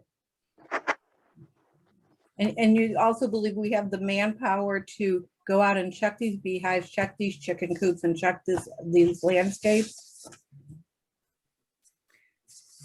I think a lot of it will depend on residents. That's what's going to happen. Residents are going to call and complain that their beehives too close to their property line, and we're going to go out and see them. No, but for each application, do we have to send someone to check it? Carlos? Is that Yeah, I correct? mean, we've already initiated and provided data. You saw that map that Ms. Sonda kept put together. We're continuously looking forward, hearing from other residents that have identified others. And we're talking about already ways to, whether it's through the newsletter or through our website of getting the information out. We talked about other means that we have communication with our residents to get those, because it's going to require both. I mean, we're going to have to look for them, and we hope residents will inform us and tell us that they have some, so we can assist them, guide them through the process to get those existing conditions, resolved. It was hard during the winter time, but I think we did a pretty good job of putting that list together. It should be a lot easier now that we're heading into spring. And things are a little bit more visible in there. So, I can't guarantee that we'll get 100% of them, but our goal is to work with our residents and find the means to work within the code here. I'm sure we may miss one or two, but there are means where we can check to see if the activity was being conducted before or not, whether it's talk to a neighbor or look at a Google or other things. And I hope that the participants watching tonight know that this isn't something that we just decided, oh, let's go after this and let's create this. This was something that came out of people in our community bringing this to our attention and frustration. And that's why we went down this, road of research and relooking at these ordinances. Thank you. Thank you. Maxine, are you finished? I'm finished. Thank Okay, you. Mr. Greg? Yes, am I on mute? No. Nope. Okay, all right, so, my first question is, I'm gonna give an example, and maybe I've missed it in the language. But, you know, my neighbor has and I did too at one point in time. There's a grove of honeysuckle and other plants between her backyard and the person's behind her's backyard. And it exists on both people's property, right? It's been there since I moved in here 30 years ago. It had, you know, there is no real defined edge. But it obviously provides a buffer. It provides, you know, people from seeing one another. My question is, how do we distinguish that stuff that sits there and exists from the planting areas that we're trying to define? And we're not suggesting they take something like that out, right? No. Okay. And again, it's really the grasses, and maybe that there is some need for more illustrations in there. I thought the ones that the three we put explained at least what the composition of the standards are. Maybe it needs to be more reflective of what the grasses that we're reflecting. Again, we're not looking for, you know, invasive species like honeysuckle. I just use honeysuckle because it happens to be there. I'm not suggesting we promote honeysuckle, believe me. But at the same time, that's what's there. I'm pointing it out because it is kind of an invasive species, but it is also serving a purpose. Correct. Been serving a purpose for the last 30 years in my mind. And so it served a purpose for me when it existed on my property, right? And that's why I'm saying I tried to look at that ordinance and say, how do we know this isn't included in the ordinance? Yeah, I'm not aware, not to say that one does not exist where we have high grasses to that extent, except for the ones that we receive complaints about. Okay, so you're saying it is restricted to grasses? That's the intent, yes. Okay. We made every effort to emphasize the term grasses, both native and non-native, Right. Because there was a conflict with the nuisance code that put our inspectors, were I mean, and I guess my point also is that this is essentially an unkept area, right? Nobody goes up there and maintains it. It just kind of sits there and you mow right along it when you mow your grass, and so it doesn't get any bigger, right? I mean, that's basically it. So that I just want to be sure that so if you feel like we can distinguish, that's fine. I didn't want something cut in. Now, the other thing I have is about the bamboo grandfathering, which, as I recall at the workshop last week, everyone pretty much agreed to the following grandfathering, which was if you have existing bamboo, you need to let us know. But other than that, it can remain where it is. And that includes within 10 feet of the property line. The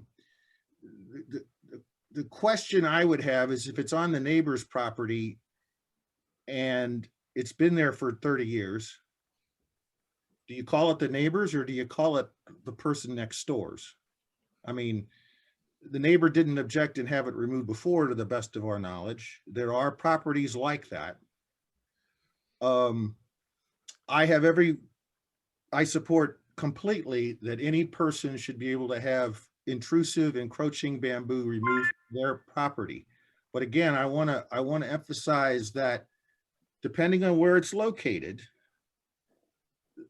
it may be difficult to, and very expensive to remediate some of this, and that there's bamboo in the city that's sat there and been bridging property lines again for decades, and is not, I don't think our ordinance should force people to go cut that back right now if no one is complaining.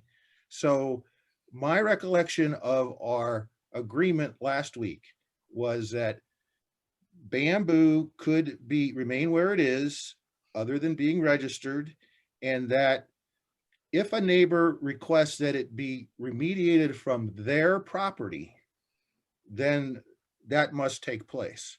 But I can already tell you, that may expose the bamboo holder to, again, great expense. And I can tell you, I know of at least one property where it's within 10 feet of the right of way, most likely, and our requiring it to be cut back 10 feet will expose that owner immediately to great expense. I think, or great amount of work. And so again, and this bamboo's been there for decades. So my question, I'm just pointing that out, that we're going to have that impact on people by this ordinance if we force it to be cut back. So. Council, Could I ask a question? Just for clarification, Greg, on that property you're describing, are Yeah. you saying that any of that bamboo is anywhere within a right of way, or is just solely encroached and over to the neighbor that's been like that for 30 years? Well, I know a property where the same grove of bamboo is in fact in both conditions. It's within 10 feet of the right of way, and it's probably about 10 feet onto the neighbor's yard and has been there for decades. Okay, and I'll just kind of say the one thing that made me think a little bit was, like you say, two neighbors have had it for 30 years, and all of a sudden the house is sold and somebody new comes in, and then lo and behold, but when you implement stuff, it's going to impact, it's going to make change, and we can't please everybody. We changed the pet law to have one more animal because of one human being. So, I mean, we got to look at stuff when it gets brought to our attention. Right, but I guess what I'm saying is that if we say in our ordinance that it must happen, then they got to do it right now, right? If on the other hand, we say in our ordinance that a neighbor, upon complaint, we will enforce the removal from their property, right? And this bamboo's been there 30 years, it's quite likely the neighbor, unless they just moved in, is not going to go say, you got to go remove that bamboo in the next 3 months, right? The person is aware and can plan in advance for the possibility of a large expense, okay? They know it might come rather than coming right now, okay? And that would be my look at it. Again, the same is true with our remediation requiring it to be 10 foot from our right of way. Is that expense would happen immediately, whether that's in whatever the time frame is, 90, 120, 180 days. They're going to have to either take that expense or take that effort immediately. Well, the new neighbor that would say I don't want it would create an immediate expense on that longtime homeowner. But the longtime homeowner would know from the date they found out now that if a neighbor moves in 2 years, they could possibly have that expense. a neighbor could move in 6 months too, and they don't know. It could, but I guess again, I'm saying, if we force the removal, then, which is what our ordinance, what it currently says in here,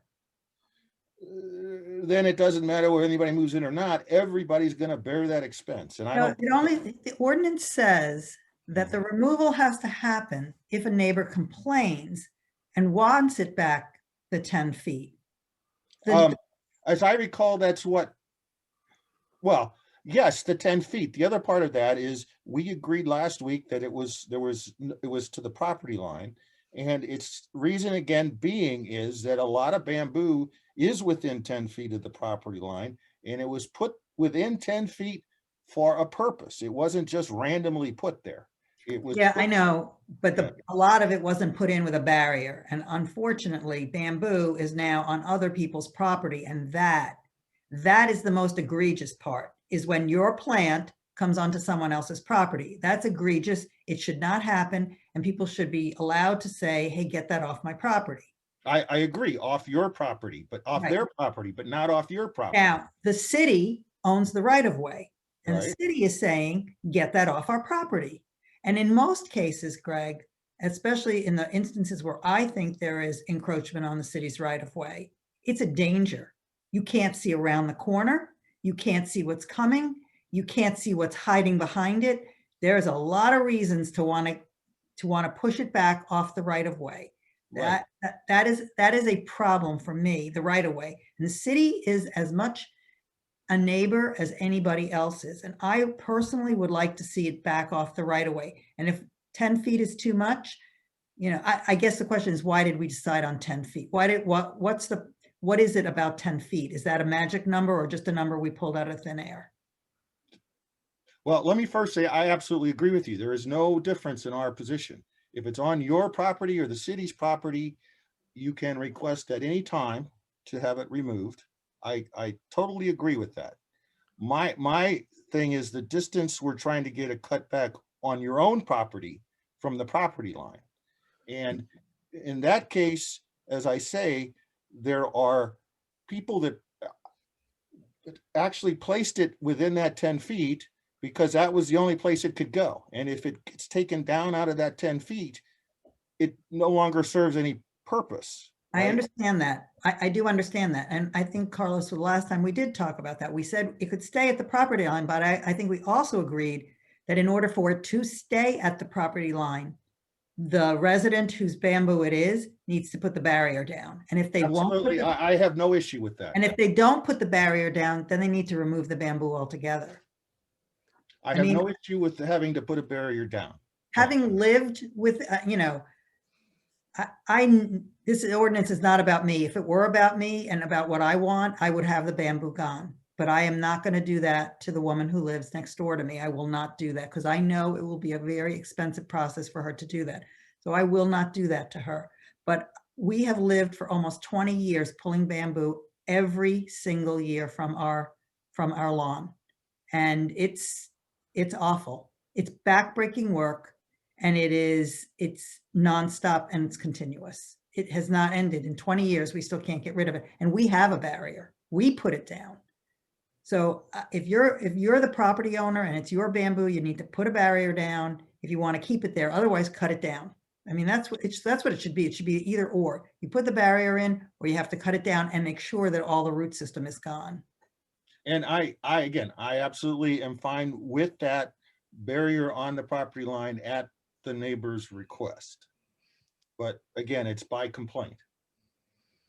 No, I don't think it should be by complaint. I think everybody who has bamboo and wants to keep it at the property line should be mandated to put that in. That's your price to pay to keep that bamboo at your property line. Well, my point being is that there are plenty of neighbors that, again, don't necessarily mind where it is. And why are we cutting it off their property? I think it ought to be by neighbor complaint. If two houses are back to back and there's bamboo between, on both sides of the property line and no one is complaining about it, why do we need to mess with it?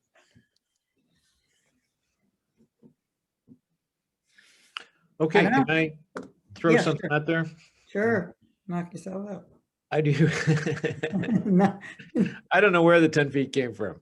All Okay. right. The ordinance reflects what we thought was the direction of the council at the time. Now, in retrospect, when we're talking about bamboo that's next to a neighbor's property,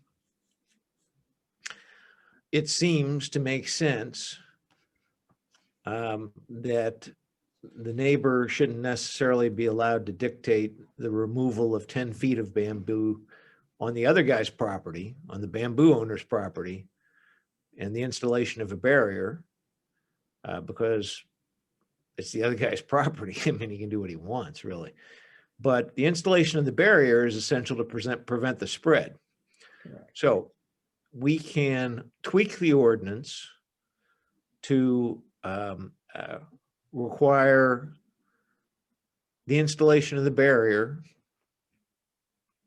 But we need some direction. I mean, without taking out the 10 feet, just the installation of the barrier, the bamboo would have to be cut back far enough to install an appropriate barrier, an appropriate and effective barrier. And maybe we can legislate that. Maybe we can't. I don't know. That's might be something that we need to take a look at in terms of exactly what that means as far as an effective barrier.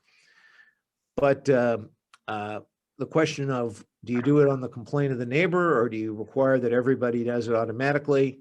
That's something that you got to thrash out. And that's something we need some direction on. Also, on the 10 feet from the right of way, again, I do not know where the 10 feet came from. I do not know if 5 feet would be okay.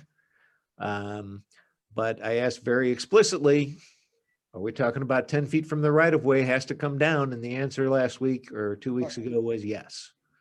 So that's what the ordinance says. And Paul, just to confirm, I recall that being said. I'm just now reiterating why it could cause, that it will cause immediate issues with people. And yeah. And I do not mean, I do not mean to be arguing. I just mean Oh, to be no, I'm not trying to clarify. Yeah, I'm saying that I fully realize that what was said, but I am just pointing out to everyone now that there are going to be people immediately impacted by that, and that they will have either a large project or a large expense. But people should not be planting on the city's right of way. That is, Again, Ruth, not Yeah. the right of way, next to the right of way on their own property. yes, but what we're talking about is if it encroaches in the right of way, you got to get I'm it. not talking about that. Okay, Talking about 10 feet from the right of way. It's talking about 10 feet of their property. I want to be really clear on that. To keep not seeming to, we keep seeming to misunderstand each other. I am not talking about anything that belongs to the city. okay. Okay. Okay, so that's another issue that you have to thrash out then. Okay. Do you want 10 feet from the right of way? Has to be clear of bamboo? Do you want it a lesser amount? Or do you want to say, like with a private property owner, if they cut it back far enough to install an effective barrier, that's going to be good enough? Well, I'm gonna go to those that are the horticulturists and the people that grew up with this industry in their life.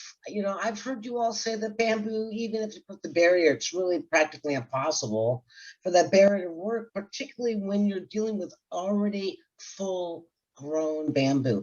I understand and I hear the barrier, before you're implementing or planting your bamboo. But I gotta say, I'm not convinced from what I've heard that the barrier for large already adult bamboo growth will really work. And so are we, again, asking for something that's going to be wasting people's money and just get rid of it. So I'm just asking that. I don't know the answer.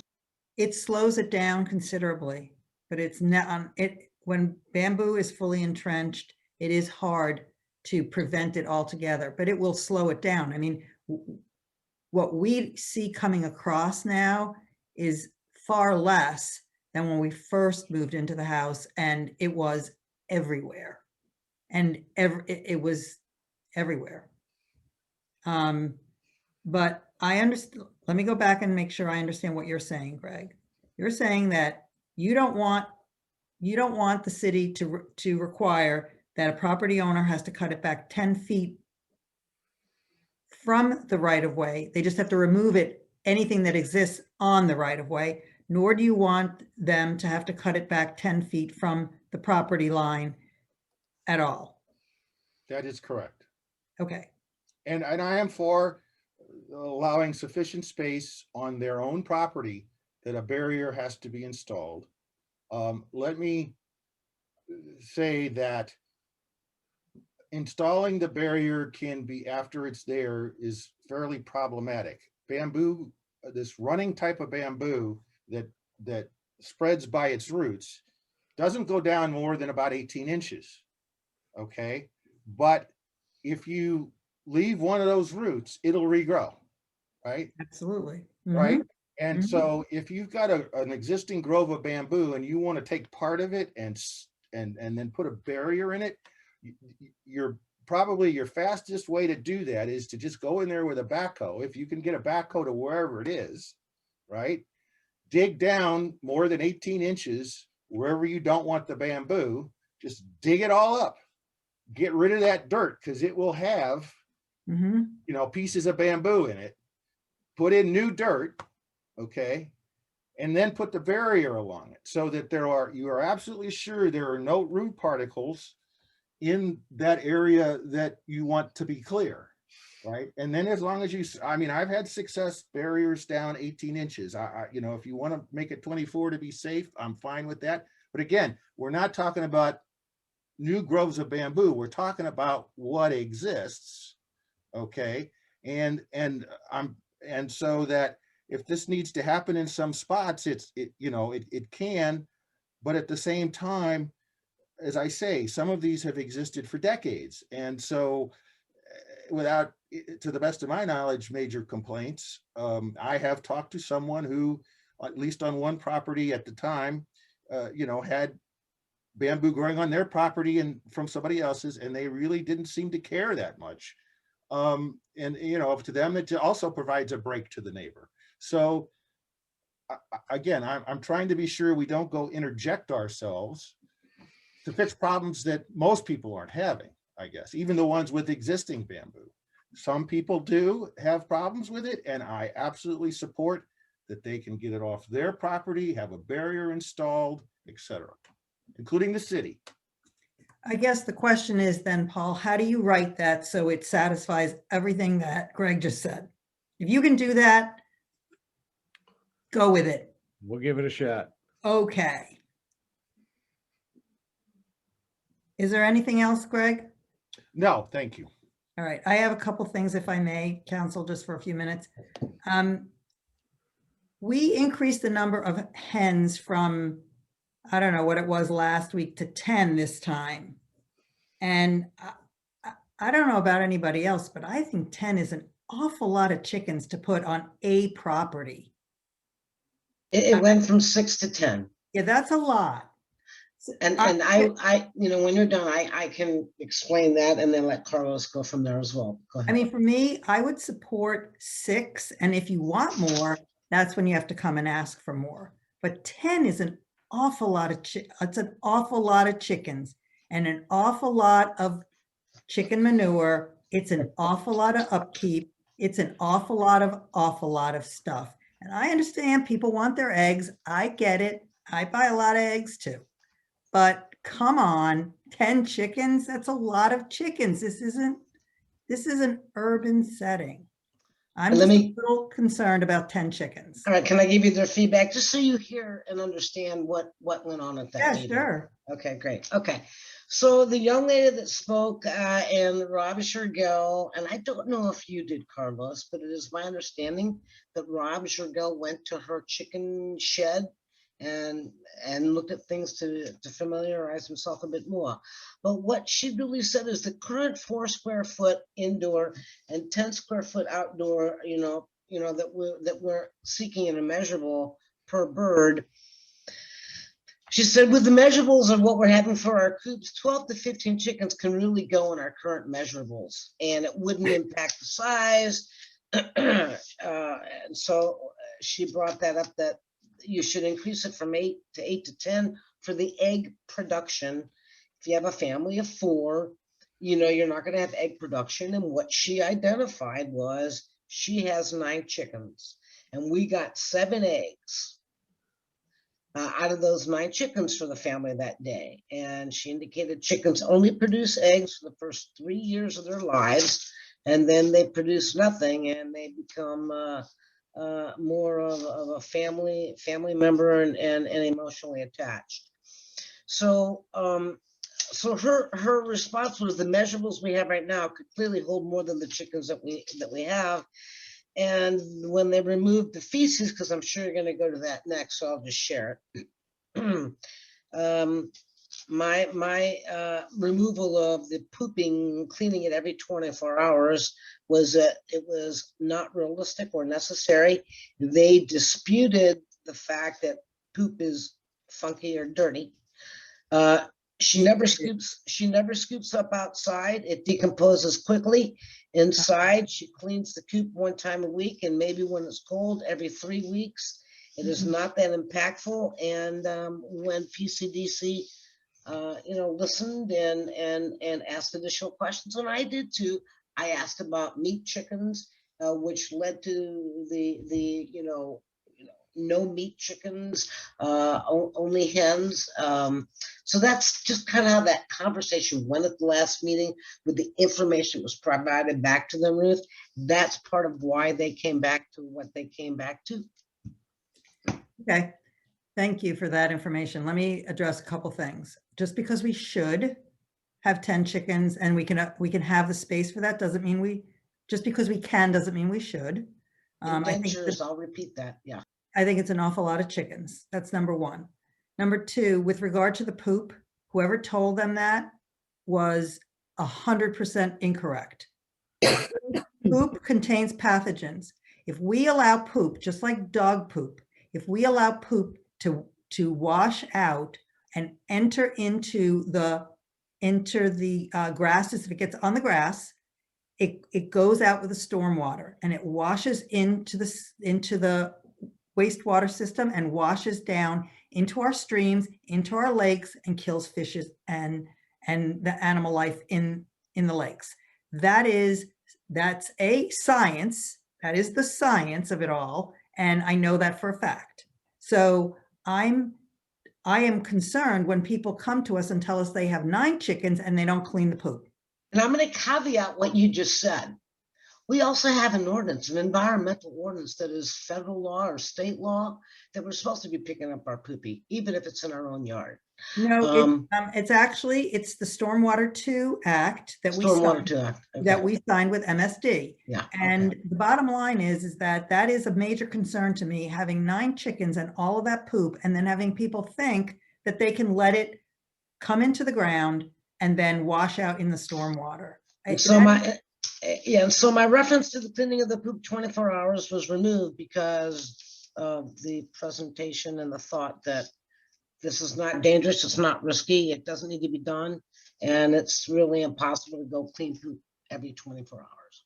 So it is our conversation. Yeah. You have to compost the poop, and then you have to heat the poop, just like I described last week to everyone. You have to heat it to 140 to 160 degrees in order to kill the pathogens. And there are some pretty bad and nasty pathogens in there, E. coli being one of them. But hey, I mean, just do the research and you'll see it. But my concern is that 10 chickens is an awful lot of chickens. And if no one else feels that way, then I'll move on. In 445-050, it says that provided that in no case can the commission authorize the rearing of roosters or the planting of bamboo. But we talk about the fact that they're going to be pre-existing urban agricultural activities shall be allowed to continue until such time as a final decision has been made on the permit application. Are we talking about roosters and bamboo here? But then in the opening paragraph, it says they can authorize them, but then at lower down, it says they're going to make a final decision. And how is that going to work? Are we grandfathering them in and they're just going to tell us they exist, period, end of the story? Or are they actually going to go through some process and possibly be denied? Where were you at, Ruth? 445.010? So I can find it on my paper? 445-050. 050. All right, thank you. 050. So where it says that they can't authorize the rearing of roosters or the planting of bamboo, and then later on it says something about pre-existing urban agriculture. It confused me a little bit. I couldn't quite understand that part of it. And I guess my real question is, just explain this to me. When we say grandfathering in, Mr. Martin, are we talking about You have the bamboo, as we just discussed, and that's it. You're allowed to keep your bamboo. You own your rooster, you have a rooster, and you're allowed to keep your rooster. Or are you really having to submit to the city and ask for approval to keep them? Because That's that's not really, 2C. That is exactly 2C of 445-050. but that's So not you- grandfathering then. I can Well, it's submit doing so. Okay. Well, permit approval. So all you're saying is you go in, you get a permit and you're done. You're not coming before PCDC. Is that correct? Mayor, Yes. so as I read it, the bamboo is its own section. Okay, so most everything I think somewhere says exclusive of bamboo except a section that addresses existing bamboo. Right. Okay, so I think in that case, whatever it says in the existing bamboo section would control the bamboo. Okay? Yes. Okay. Fair. All Yeah, right? yeah, Yeah, okay. in this other section, the difference here is that if you have existing conditions where you have pre-existing agriculture, whether it's a rooster or a hen or whatever, we want you to apply for a permit, because not only there are animal safety and health issues along with other zoning restrictions here, and consequently, we need to still go in and verify that, and please jump in, Mr. Trejo, if you don't agree with my interpretation. We still have to go in and, verify that the animal welfare is taken care of, be it hens, pre-existing roosters, whatever it is, right? That's why in the case of urban agriculture, in the case of livestock, you may in fact need to go ahead and get a permit, and in fact should probably but not be denied a permit even if you have pre-existing agriculture, but you're not appropriately housing, for instance, the chickens. Okay. And I understand that. I Okay. guess what I want to understand is the permit is something that's going to be administrative, not you're coming through PCDC. You've got to bring site plans. You've got to do all this rigmarole. That would only be required if you're exceeding the standards that are identified, or if you, it won't only apply if you're seeking to start something but exceed those standards. Okay. All right. Because then that's really, that's more grandfathered then. I understand that whole thing. Okay. The other wouldn't be. All right. Hold Now, on. the reason we referenced in that section the bamboos and the roosters is that we wanted to make it clear that new applications for them would not fall under the variation process. Okay. All right. I have one last comment, and that has to do with the indentures. I said this the other day, and I am going to reiterate my position about indentures one last time. Number one, I don't think we should be identifying indentures, certainly not in our list of vocabulary, nor should it be nor should there be purpose intent that would then come back and circle back to anything that has to do with indentures. Indentures, we don't know if subdivisions have them or don't. We don't know if they're legal, especially, and I was looking for where it was in my paper here. I know I made a yellow highlight on it, and I'm looking for it, where it says that, indentures are legal documents, they're filed, we don't know any of that. We don't know what subdivisions have done or not done. Again, we fought this fight for so long. When we say under in the proposed handout for rearing chickens, these indentures are legally binding recorded documents recognized by the state of Missouri and recorded with the St. Louis County Recorder of Deeds office. We don't know any of that. And honestly, I would like to see all of that language taken out. I Oh, don't, I disagree. I disagree because we provide those indentures to the city. We inform the city. We give to the city. no, as far- not everybody does though, Missy.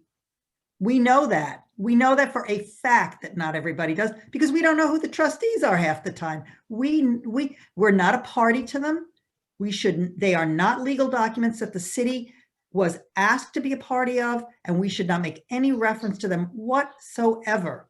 Whatsoever. What we could say is that you may live in a subdivision that has indentures. You should check with your trustees to make sure there are no additional requirements. I will see, I Here- will listen to what Mr. Martin has to offer legally, because I will, I hear what you're saying. I hear what the city manager says. I hear what everybody says.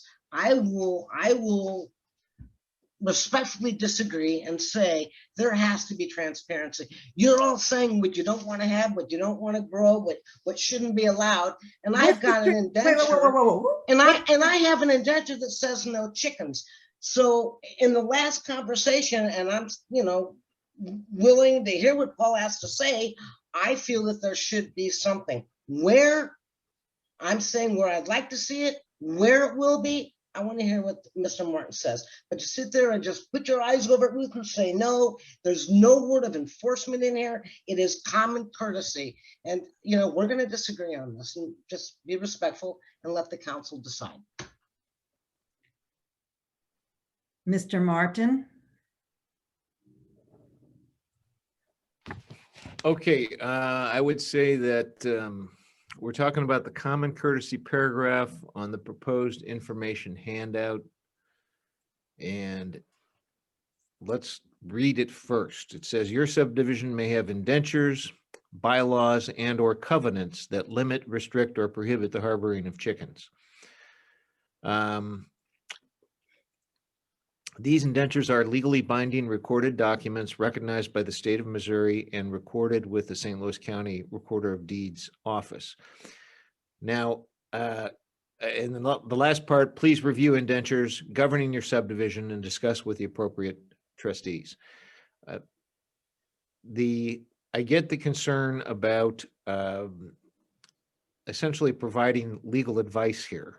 That's the way I view it, at least.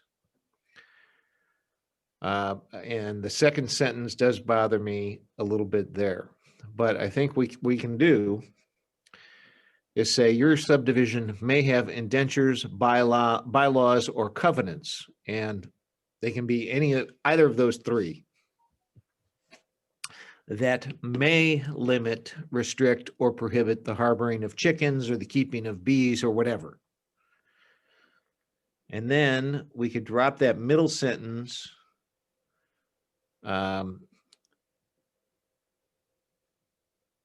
Well, we already said that though. Why drop it, Paul? Why? Because they are legally binding. But they're are. Well, And they I may am be not legally- saying the city enforces. No, There's they may be no word legally of binding. enforcement here.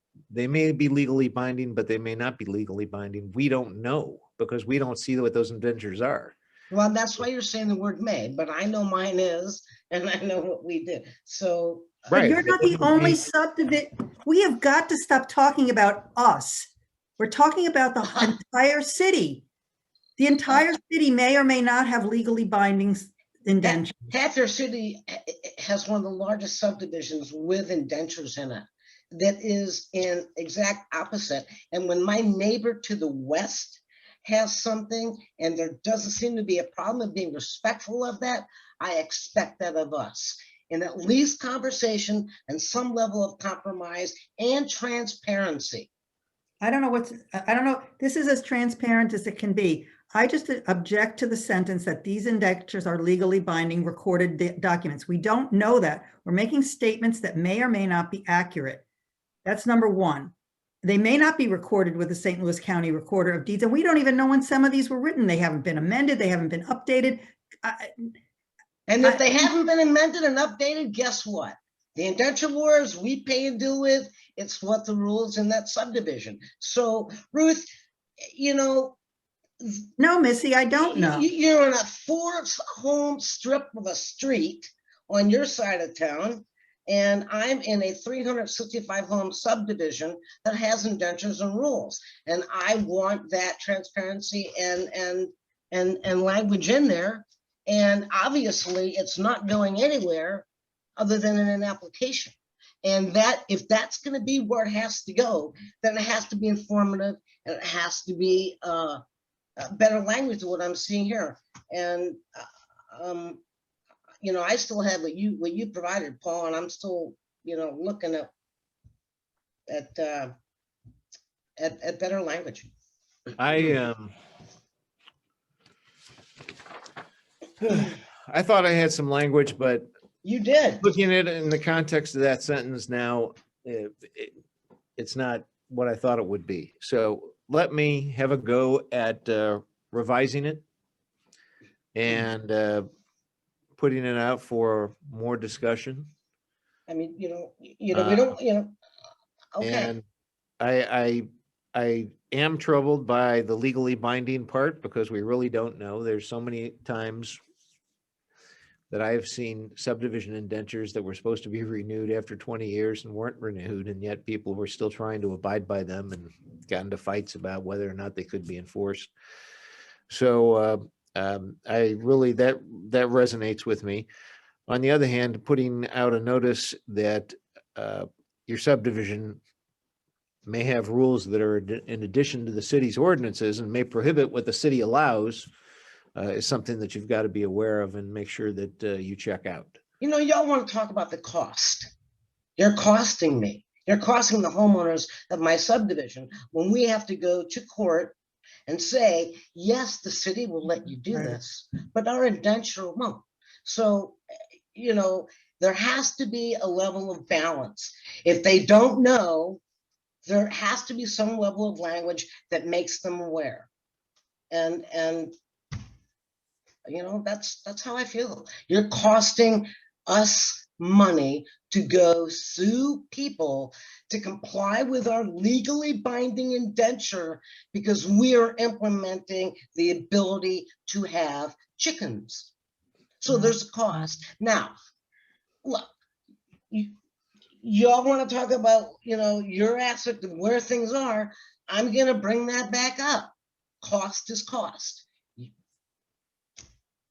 Mayor, I have a question. Yes, ma'am. I'm confused because, I mean, we talked about what precedes what last week, and I know that I'm confused, Missy, on what you were talking about that they're gonna sue. Who are they suing? Olivet? We would sue the homeowner for having the chickens, and they would say, but the city allows us. And we would say, but we have to take you to court because we don't. Now, Who is the we? So the trustees of the Missy, I have subdivision a question. who are responsible for the rules and the regulations and the compliance of the indentures. And I have just a question, because I don't live in a huge subdivision. I'm on a street, you know, and we're considered a subdivision, but there's 12 houses versus 300. When the city changes ordinances, do they ever look to align the indentures No. with the city? No, never. No, and I think they chime that up to enforcement and say, here's our zoning, it's allowed within our community. It is separate from your indenture. We cannot enforce your indenture. Right. And I hear that, and I have never used the word enforce. Mine is inform transparently. And again, if you go to Creve Coeur, on the Creve Coeur's page with regards to hens, it clearly identifies that they recognize indentures and they recognize and say, you should deal with the one, you should follow the one that's more restrictive. Mayor, Now Yes, we've sir. had that conversation. And so I'm just saying, if this city can do that, what are we going to do in mine? Because I am hearing, and I'm respectful of what the city manager said with regards to the fact that the city can't enforce. But we can be mindful, we can be respectful, we can be informative, we can be transparent, and we can be better in the language with regards to indentures. Mr. Carl. Go ahead. So Missy, you are not suggesting in any way, and correct me if I'm wrong, that the city should enforce indentures. I have never said that. I've made that clear the last No, time you spoke. And I don't understand, make and me- I understand what you're saying. Please, I'm just trying to be clear, make sure I didn't make a mistake. I think that's what you said, that you did not want the city to enforce indentures, but I just trying to clarify it to be absolutely sure. You are not asking that we put anything in the ordinance that the city enforces indentures or will enforce indentures. Is that correct? That is correct. Okay. Enforce correct. All you're asking is that we put in the ordinance some informational message that does not amount to legal advice, that indentures may exist, right? And that you should check with your indentures because they may also govern what you're allowed and not allowed to do. That's Can I- all we're suggesting. And the problem with what Creve Coeur says, the way they say it, to me, is that there is perhaps an implication that they will enforce those indentures. It's not clear. And I think as long as we're clear that we're simply making an informative statement that these things may exist and you should check if they do, I think, Missy, you'll be satisfied. And I don't, Ruth, I'm hoping you will be too. I'm not sure. Let me go back and say this. I said that from the jump. Right. I don't know why we're having this Well- 15 conversation. I said that from the jump. All I said was, I think we should take out the indentures are legally binding. That's all I said. I said I didn't have a problem if we said that they existed and you should check with your trustees. I said that from the very beginning. I can go back and listen to it tomorrow. I know I said that. Ruth, And yes, sir. you did say it. Thank you. Doesn't mean that it registers with everyone all Okay. the time.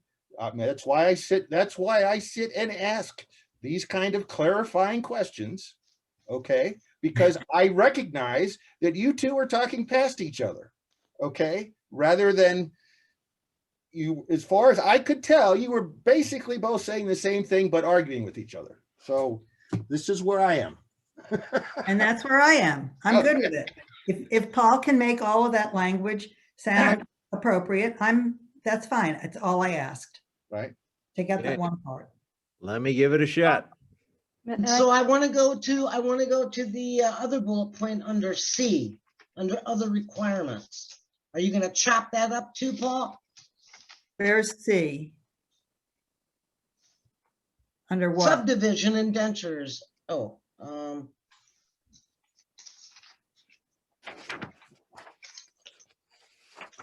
under the application for rearing chickens. Yeah.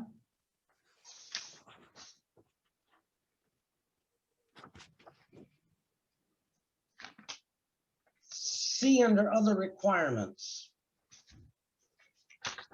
Subdivision indentures, as is the case with many regulations, when applicable, subdivision indentures may be more restricted than city ordinances. Therefore, it is recommended that the applicant seek subdivision approval prior to filling this application. My other question was, are you getting rid of that, or is that staying? Where is that? Do you see it on the screen? Oh, hold on, let me go back. Let me go to the screen. 'Cause I was looking at mine. Hold on a second. Subdivision indentures. This is Why don't I include that in the Yeah, analysis? that's what I was gonna say. Why don't you just move those together? And as long as it doesn't sound like the city's doing the enforcing, that's fine. It alerts people. I have no problem with that. I think that we should start alerting people for a lot of that sort of thing too. I do think you've opened up an interesting floodgate that may need, more, everybody getting more notification. Or,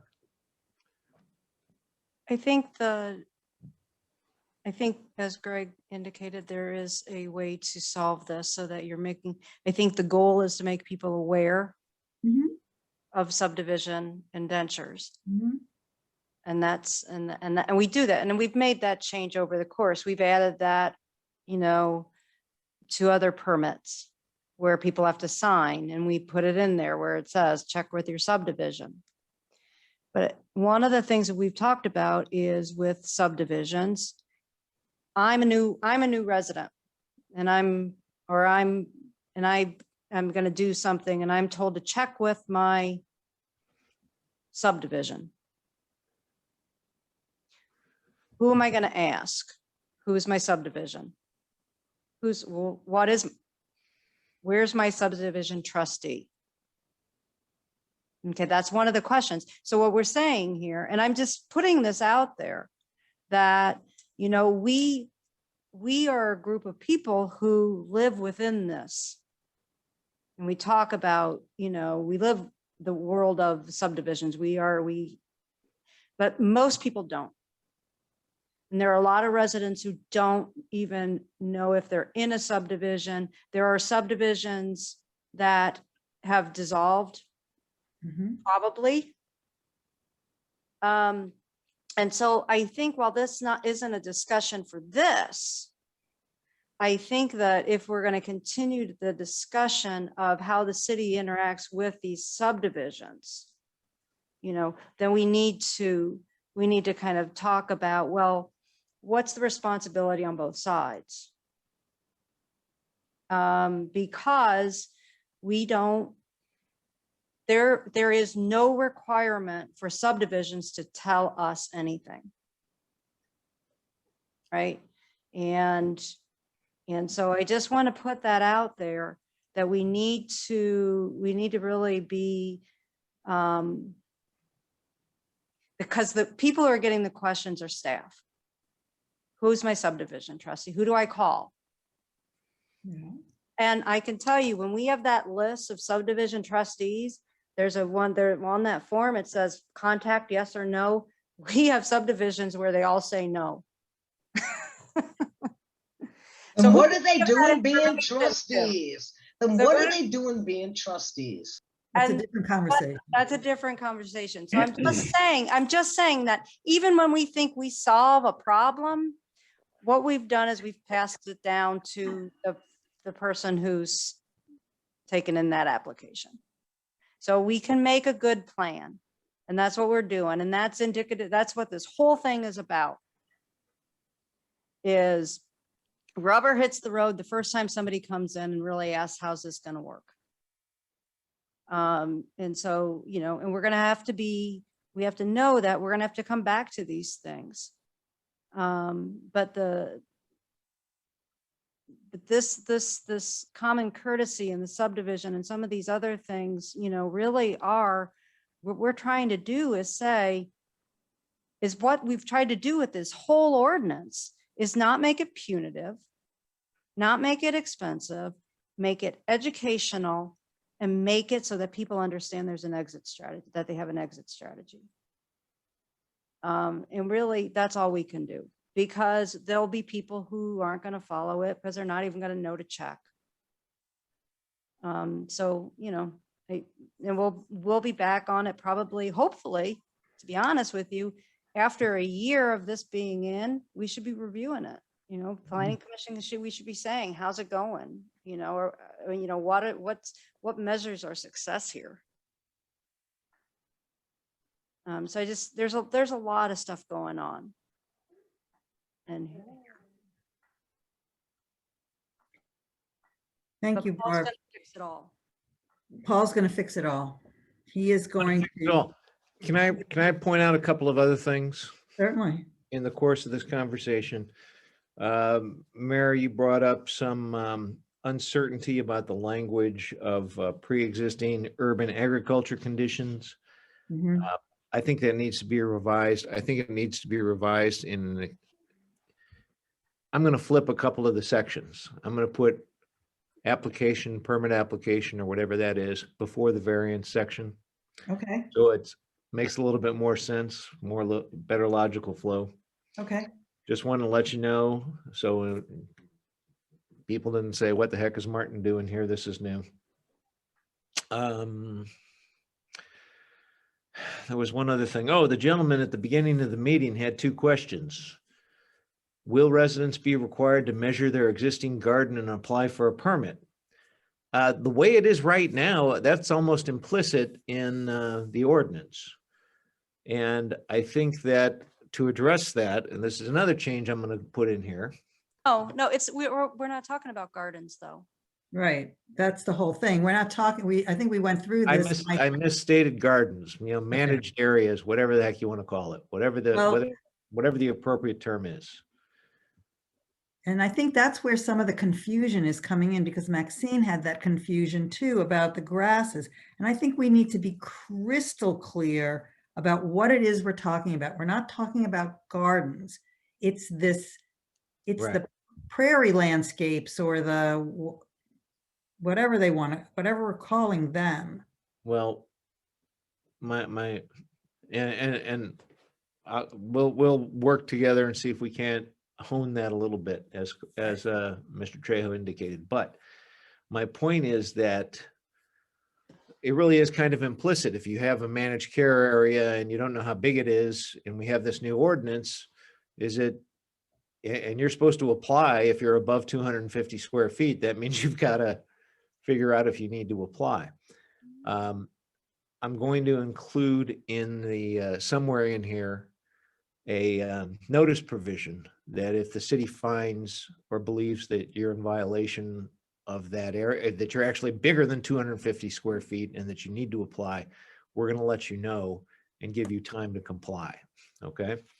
That's going to be a new provision I'll stick in there. And the other thing is, he wanted to know, how will the ordinance be enforced, the urban agricultural part of the ordinance be enforced? And I think that as the conversation has indicated, it's going to be very much a complaint-driven process, and something that's, if it becomes an obvious violation to the city, we'll follow up with it with the, again, intent of bringing people into compliance rather than punishing them. But I just wanted to address those two things since the gentleman raised it at the beginning of the meeting. And I want to make two comments if I could. Number one, most of our compliance heretofore has been complaint driven. I mean, that's how we function. We just are generally not necessarily specifically driving around the city to look for violations. That doesn't mean that we don't see them when people are driving around the city, but the vast majority of them are going to come from residents. I mean, that's how it's done. That's how it is. That's number one. And number two, so this is not so outside the norm. I don't want people to think that this is going to be too big for us to manage. It's how we manage a lot of things. And number two, going back to this, I think we're going to find ourselves with a lot of people lining up to register their landscaping or their gardens and then realizing they don't need to do any of that. I want to make sure that people understand what it is, without any question, what it is we're looking at, because clearly the gentleman didn't know what he was supposed to be looking at, and what he called it a garden.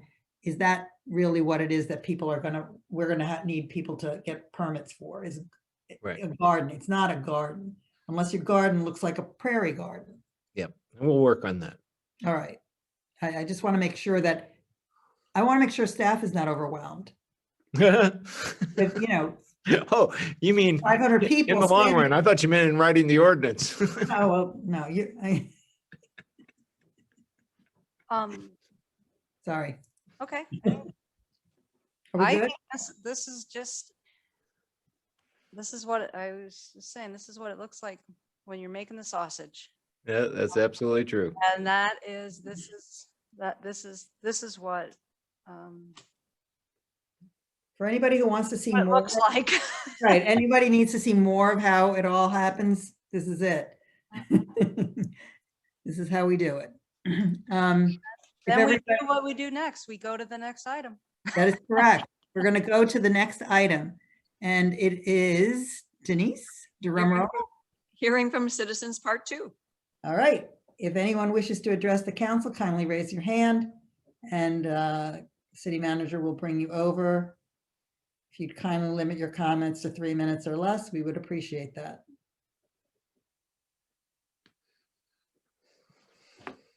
All righty. I don't see anybody raising their hand. We are going to move on to the next item, please. Item number 12, review and approval of minutes. Did anybody see any corrections that needed to be made? I did not. I did not either. Didn't All read right. them, so I don't know. These Okay. were the minutes from February 23rd. All right, I'll entertain a motion. Madam Mayor, I make a motion that we approve the city council minutes from February 23rd, 2001. I'll second that. Been moved and seconded. Please poll the council. Councilmember Weil, Yes. Councilmember Carl, Yes. Councilmember Waldman, Yes, Mayor, Yes, motion passed. thank you. Next item, Item number 13, City Attorney's Report. Mr. Martin. Oh, all right. A couple of weeks ago, we talked about the consolidation, or maybe it was just last week, the consolidation of fire districts and fire departments and the state legislation that would try to force that in St. Louis County. This week, today, the Post-Dispatch reports that HB 874 is an attempt to force police departments in St. Louis County in cities with a population of less than 5,000 and with an area of less than 2 square miles to all give up their police departments in favor of St. Louis County. I don't know anything about this other than what I've read in the newspaper. I just wanted to make sure you were all aware of it. You might want to take a look at it, and you might want to call Mr. Kelly. I'm certainly going to talk to Mr. Kelly about what the status of that is. The Post did report that the measure got significant pushback in committee and suggested that, you know, this actually coming to be was going to be doubtful. At least that's the inference that I took. But again, just wanted to let you know. And other than that, I would ask for a closed session for attorney-client communications and for, under the personnel exception in attorney-client communications, 610-021.1 and 3. So moved. Just, Hold on, wait. well, right, I know, but I just am getting it established, so. Okay, I have a question for Paul, if I may. Do you know who sponsored HB 874? It is in the paper, and I do not recall who that is. Okay, I'll look it up. Oh, Okay, I think it's somebody from Kansas City. well, of course it is. Yeah, it's a guy who grew up in Maryland Heights or used to Oh. live in Maryland Heights, and now he's a representative out of the Kansas City area. Wow, Thoughtful guy. that former Ladue representative that now lives in Kansas City. I don't know about Ladue. I'm just telling you what I saw in the paper. okay, because that must have come up very quickly, because Pat and I talk pretty often, and he didn't say anything, so, Representative Michael Davis, a Maryland Heights native who was elected to a Cass County House seat last year. yeah, okay. Grab us in the back. All right, then. Okay, now Greg, you can go. I made it, so it's on the table. All right, do you have a second? Do you have a second? Second, It's been moved and seconded to go to closed session. Please poll the council. Councilmember Weil, Yes. Councilmember Carl, Yes. Councilmember Waldman, yes. Mayor, Yes, motion passed. thank you. Thank you for attending the meeting tonight. The council's going to move to closed session, and I don't expect any votes to be reported when we come out. As returned from executive session, we have nothing to report. I will entertain a motion to adjourn. So moved. Second. Thank you, council. This meeting is adjourned. Good night, everybody. Thank you.